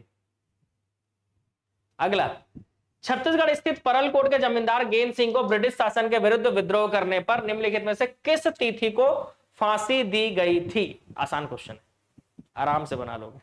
ठीक है, बहुत ज्यादा टफ नहीं है, आसान क्वेश्चन है भाई।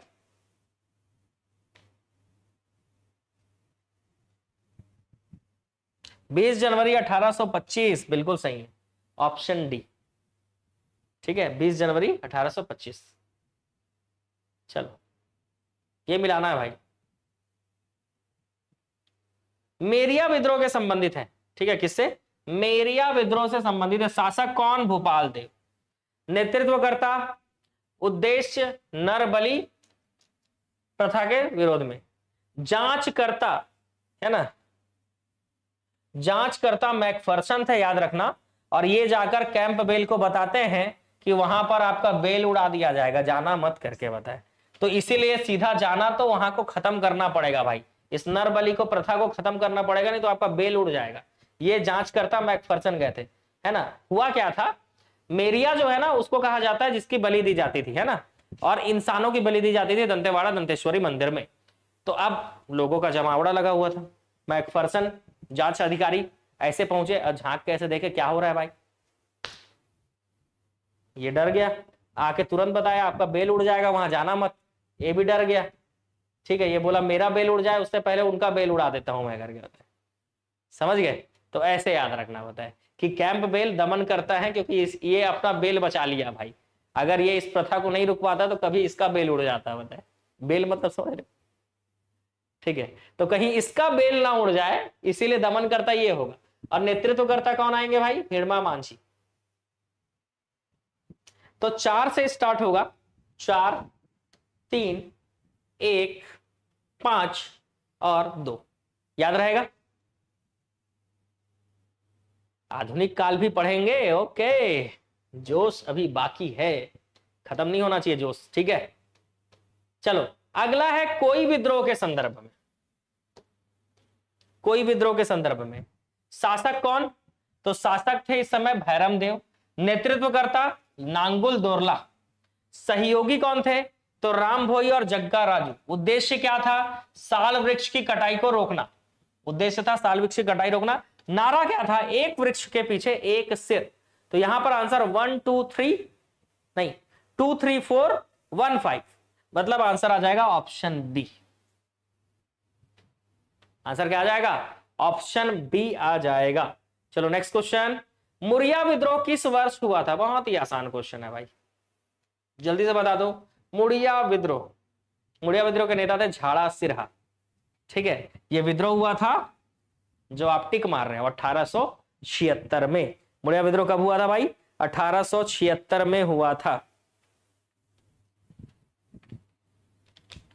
ठीक है, 1876। ठीक है, तो क्वेश्चन मजा आ रहा है भाई, क्वेश्चन का लेवल। वर्ष 1868 में इनमें से किसे बस्तर राज्य का दीवान नियुक्त किया गया था? जो जनजातीय शोषण के लिए कुख्यात था? यह भी आसान क्वेश्चन है, ऐसा नहीं कि ये टफ क्वेश्चन है ना भाई?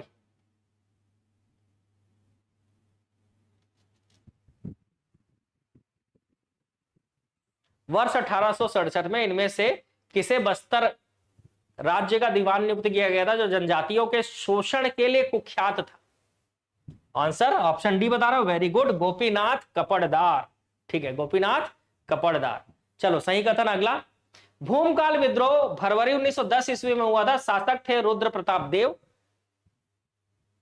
नेता गुंडाधुर, नेतनार या नेगानार के जमींदार, स्थानीय जनता की उपेक्षा, शोषण, वनों के उपयोग, शराब बनाने पर प्रतिबंध का विरोध, प्रतीक था लाल मिर्च और आम की टहनी, शुरुआत पूछपाल बाजार से हुआ था। तो भूमकाल विद्रोह के बारे में 5 पॉइंट दिया है और आपको बताना है इसमें से कौन सा पॉइंट गलत है या सभी के सभी सही। सबके सभी कमेंट करके आंसर देंगे भाई इसका, क्या सभी के सभी पॉइंट सही हैं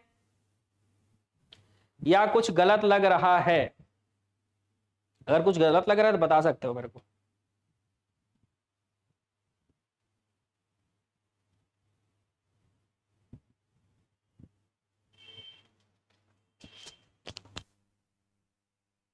चलो स्टार्ट करें। हाँ, तो ऑप्शन ए बोल रहा है, वेरी गुड। जितने लोग भी ऑप्शन ए बोल रहे हैं बिल्कुल सही है। पूरा चीज भूमकाल विद्रोह को लेकर, उस समय शासक रुद्र प्रताप देव थे, नेता गुंडाधुर, इसी का उद्देश्य यही था, इसका प्रतिबंध का विरोध करना था, प्रतीक था लाल मिर्च आम की टहनी, शुरुआत पूछपाल बाजार से हुआ था। तो सभी सही है। चलो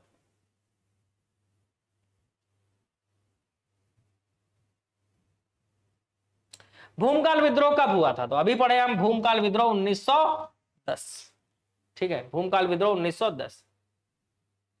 चलो कौन सा सुमेलित है? कोई विद्रोह में तो नांगुल दोरला थे, मुरिया विद्रोह में झाड़ा सिरहा, बस्तर का भूमकाल विद्रोह भैरम देव गलत, सरगुजा का उराव विद्रोह सोमसाय गलत। यहां पर एक ही सही दिख रहा है आपको, बस्तर का मुरिया विद्रोह जो कि 1876 में हुआ था, नेता थे झाड़ा सिरहा।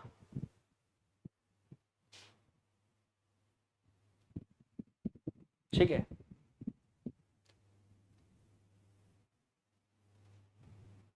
मस्त रिवीजन हो रहा है। हाँ चलो आगे बढ़ेंगे। परलकोट विद्रोह कब हुआ था? अच्छा वो तो लिखा ही हुआ है। परलकोट विद्रोह के नेता गेंद सिंह थे, इनके गेंद को लटका दिया गया था भाई 20 जनवरी 1825 को। बरगढ़ के विद्रोह के नेता तारापुर दलगंजन सिंह, मेरिया हिडमा अजीत सिंह। सरगुजा विद्रोह में भी पढ़ोगे आप अजीत सिंह। तो यहां पर 4 1 2 3 आंसर क्या आएगा? Option C. तो आज मैराथन चलेगा भाई, क्लास नहीं रोकेंगे, है ना?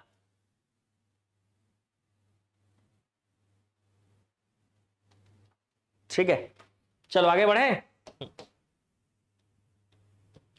नेक्स्ट क्वेश्चन, 1045 से 50, 1741, 1774 से 77 आप जानते हो हल्बा विद्रोह हुआ था। 20 जनवरी 1825 अभी पढ़े आप, परलकोट के जमींदार गेंद सिंह को फांसी दी गई थी। रतनपुर की ये 1741, छत्तीसगढ़ में मराठों का आक्रमण 1045 से 50 में ही आप जान रहे हो, इसी समय रत्नदेव प्रथम ने क्या किया था? रतनपुर की स्थापना की थी। तो यहां पर आ जाएगा 4 3 1 2, मतलब आंसर आ रहा है आपका ऑप्शन सी आ रहा है। बताओ सही आ रहा है ना? वेरी गुड, आंसर सी आ रहा है। चलो अगले प्रश्न की ओर चलते हैं। नेक्स्ट क्वेश्चन हमको क्या बोलता है? 10 दिसंबर 1857 को शहीद वीर नारायण सिंह को फांसी मिला था। 1850 को सिपाही विद्रोह की शुरुआत हुई। जनवरी 1876 को मुरिया विद्रोह हुआ। ठीक है, 3 पॉइंट है आपके सामने। क्वेश्चन नंबर 68,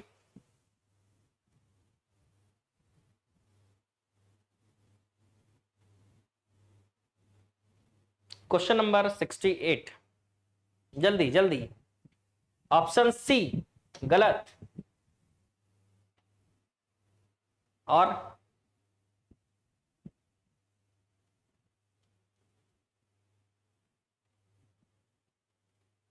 1 और 3 सही है, मतलब ऑप्शन डी बिल्कुल सही। क्योंकि सिपाही विद्रोह 1850 में नहीं हुआ था, सिपाही विद्रोह जो है वो 1858 में हुआ था। सिपाही विद्रोह जो है वो 1858 में हुआ था, इसलिए इसका आंसर आ जाएगा ऑप्शन डी।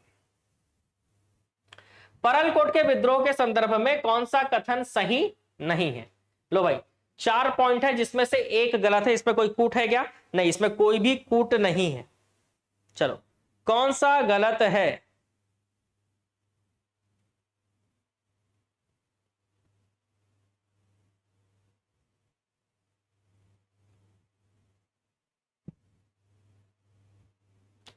अंग्रेजों और मराठों के विद्रोह के विरुद्ध 24 दिसंबर 1824 को परलकोट में आदिवासी एकत्रित हुए। बस्तर के प्रभारी सुपरिटेंडेंट ने चांदा के कैप्टन पीव से सहायता मांगी। 20 जनवरी को परलकोट में गेंद सिंह को फांसी पर लटका दिया गया, उसका गेंद लटक गया। दीवान कालिंदर सिंह ने इस विद्रोह में महत्वपूर्ण भूमिका निभाई। गलत। ऑप्शन डी इसमें गलत है। आप लोग भी सही बोल रहे हो, ऑप्शन डी। ठीक है, ऑप्शन डी जो है वो गलत है। नेक्स्ट, बस्तर में कोई विद्रोह 1859 में हुआ था। छत्तीसगढ़ में हलबा विद्रोह 74 से 77 में हुआ था। परलकोट विद्रोह 1825 के दौरान हुआ। छत्तीसगढ़ का भूमकाल विद्रोह 1910 में शुरू हुआ था। तो यहां पर फिर से आपके पास 4 पॉइंट है। देखते हैं इन चारों में आप क्या आंसर ले रहे हो। जल्दी जल्दी जल्दी से आंसर लो भाई।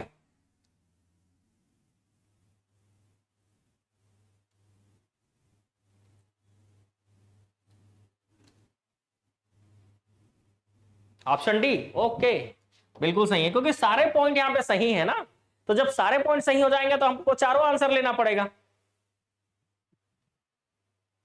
ठीक है, चलो आगे बढ़े। अगला क्वेश्चन, फिर से सही जोड़ी मिलाना है आपको। परलकोट विद्रोह कब हुआ था? मेरिया विद्रोह। मेरिया विद्रोह तो नरबली प्रथा को बंद करने के विरोध में हुआ था। कोई विद्रोह, परलकोट विद्रोह बस्तर में मराठे और ब्रिटिश शासन के विरोध में हुआ था। कोई ना चिपके मुझसे, साल वृक्ष काटे जाने के विरोध में। तारापुर विद्रोह टकोली कर वृद्धि के विरोध में। तो यहां पर 3, 1, 4, 2 आएगा, मतलब ऑप्शन डी आ रहा है भाई। यहां पे देख लो आप लोग, ऑप्शन डी आ रहा है ना। सही जोड़े में क्या है? आपको समय दूंगा तो टाइम वेस्ट होगा, इसीलिए आप तुरंत तुरंत कॉपी में करते रहा करो उसको कि क्या आ रहा है, तुरंत लिखा कर। दीवान गोपीनाथ कपड़दार के विषय में कौन सा कथन सही नहीं? ये 4 पॉइंट है फिर से आपके पास। चारों पॉइंट में दीवान गोपीनाथ कपड़दार के बारे में कौन सा कथन सही नहीं है बताना है आपको। दीवान गोपीनाथ कपड़दार,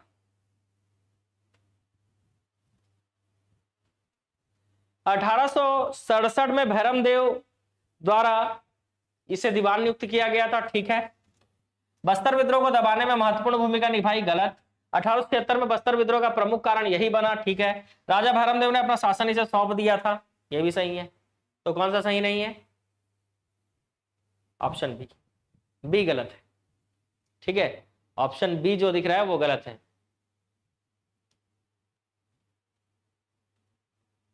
ठीक है, चलो अगले क्वेश्चन की ओर चले। बस्तर रियासत के भूमकाल विद्रोह के निम्नलिखित घटनाओं को तिथि से सम्मिलित कीजिए। विद्रोह की घोषणा, भूमकाल विद्रोह के बारे में है ना, फिर से क्वेश्चन। विद्रोह की घोषणा कब हुई? कुकानार पर आक्रमण, मुरिया राज की घोषणा और रानी सुबरन कुंवर की गिरफ्तारी कब हुई? चलो देखते हैं क्या आंसर लेते हो। देखो, विद्रोह की घोषणा सबसे पहले होगी और सबसे पहले में 1909 का डेट है, तो सीधी सी बात है 3 पहले आएगा, और ऐसा ऑप्शन बी में। तो 3 के बाद आक्रमण 4 फरवरी 1910, उसके बाद मुरिया राज की घोषणा 5 मार्च 1910, सॉरी मार्च तो बाद में आएगा ना, फरवरी वाला पहले आएगा। मुरिया राज की घोषणा 7 फरवरी 1910 और रानी सुबरन कुंवर की गिरफ्तारी 5 मार्च 1910। ठीक है, तो ये याद रखेंगे, सबसे लास्ट में गिरफ्तारी और सबसे पहले 1909 में क्या हो जाएगा? विद्रोह की घोषणा। ठीक है,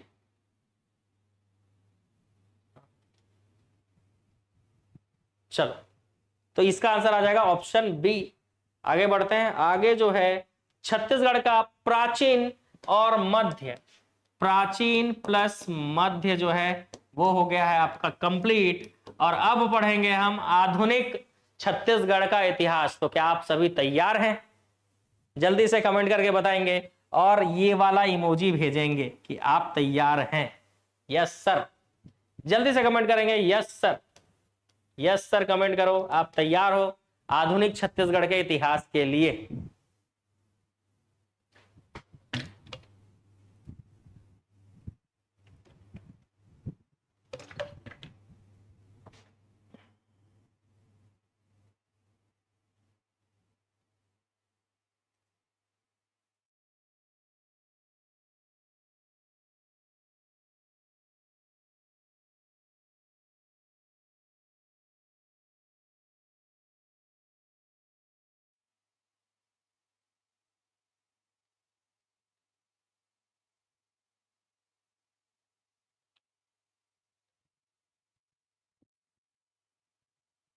क्यों मुस्कुरा रहे हो भाई इतना?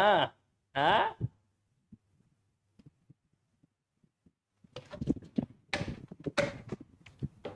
तो आप लोगों के लिए बेहतरीन लेवल का क्वेश्चन जो है मैंने डिजाइन किया है भाई, बिल्कुल ठीक है। और ये चीज आपको हमारे बुक में मिलेगा, ठीक है। ये पूरे एमसीक्यूज आपको हमारे बुक में मिलेंगे और एक लेवल अप एमसीक्यू और मिलेंगे। मतलब ये पूरे एमसीक्यू नहीं है, समझ लीजिए इसमें एक लेवल अप एमसीक्यू और डाला जाएगा, मतलब थोड़ा सा एमसीक्यू का लेवल और बढ़ाया जाएगा, ठीक है। अब बताओ कितने लोग तैयार हैं और कितने लोग चाहते हैं कि बाद में करेंगे? जल्दी बोलो भाई। सबके सब तैयार हैं कि हाँ सर हम तैयार हैं? आज कूट वाले क्वेश्चन करा के कूट दीजिए, बिल्कुल कूट दीजिए आज।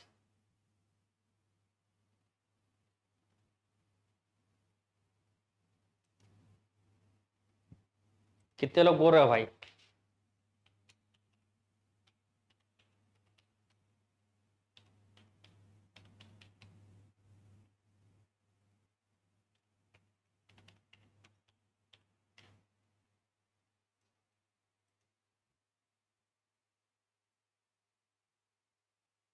सबके सब तैयार है बिल्कुल? कुटाना है सबको? हमला, देखो झटका पे झटका मिलेगा। अब झटका लेना है कि कल क्वेश्चन करना है?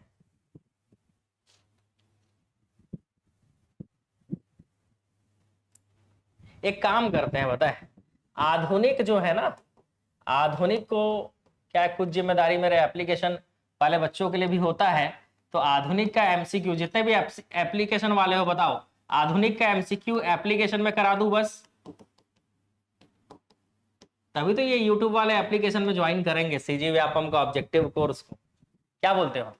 सीजी व्यापम हो या सीजीपीएससी के ऑब्जेक्टिव कोर्स को बोल सकते हैं, सीजीपीएससी और प्लस सीजी व्यापम के ऑब्जेक्टिव कोर्स को, CGPSC plus CG Vyapam objective course को। एप्लीकेशन वाले बच्चे जरा बताओ, जितने भी एप्लीकेशन वाले स्टूडेंट हैं क्या बोलते हो, एप्लीकेशन में करें आधुनिक को?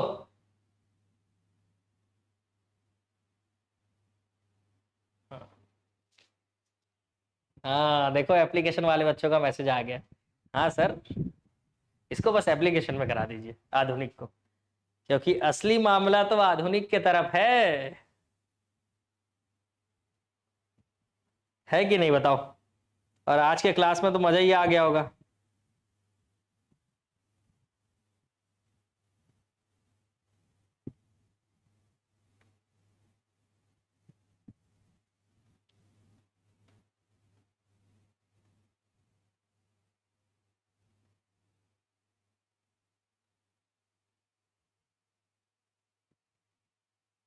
एप्लीकेशन में करवा दीजिए sir, I am ready.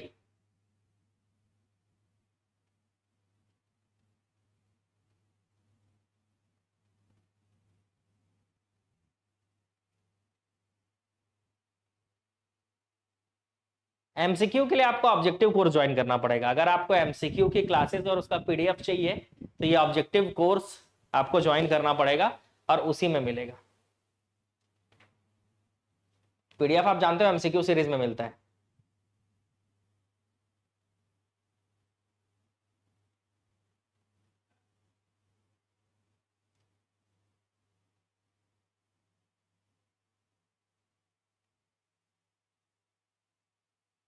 Application कराइए, देखो बहुत सारे लोगों का मैसेज आ रहा है एप्लीकेशन में कराने के लिए। हे प्रभु, हे जगन्नाथम परमानंदी, ये क्या हुआ? अरे ठीक है, चलो। तो मेरे लाइफ का एक उसूल है, एक रूल है कि मैं राय सबसे लेता हूं, लेकिन मैं करता तो अपने मन का ही हूं। ठीक है, वैसे ही आपके लाइफ का भी यही रूल होना चाहिए कि आप सुनिए, सबका पता है, लेकिन करना आपको अपने मन से है। अगर आपका मन है कि मेरे को एग्जाम क्रैक करना है, हाँ तो सुनो सबका, लेकिन मेहनत आप अपना करते रहो, पता है, एग्जाम क्रैक करने के लिए जो भी आपको करना चाहिए।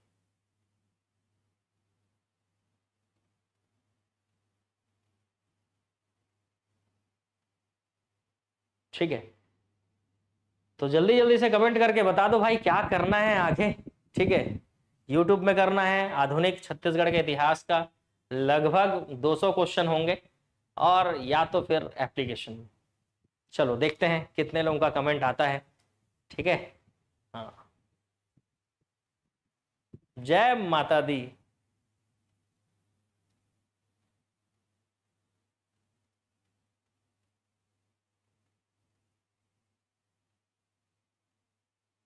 बहुत अच्छा था क्लास आज का। आज का देखो क्वेश्चन का लेवल आप देख रहे होगे कि उसमें आपको मैक्सिमम या 90% क्वेश्चन ऐसे दिख रहे होंगे जो आप एग्जाम में नहीं देखे होंगे। इस तरह से प्रश्न को डिजाइन किया गया था आपके लिए।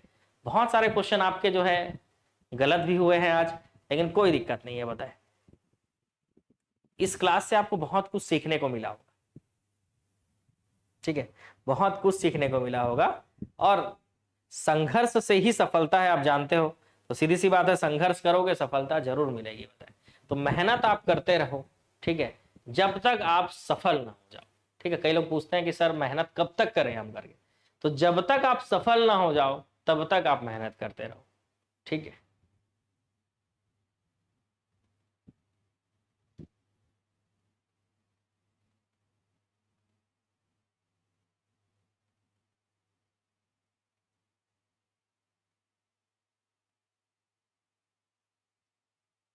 कसम वसम ला तो नहीं मानो भाई मैं, हाँ।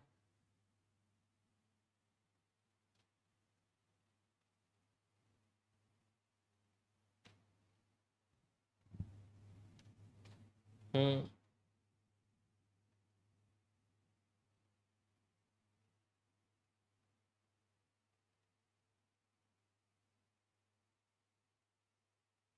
हर सपने को अपनी सांसों में रखो, हर मंजिल को अपनी बाहों में रखो, हर जीत आपकी है, बस अपने लक्ष्य को अपनी निगाहों में रखो। क्या बात है, ठीक है भाई।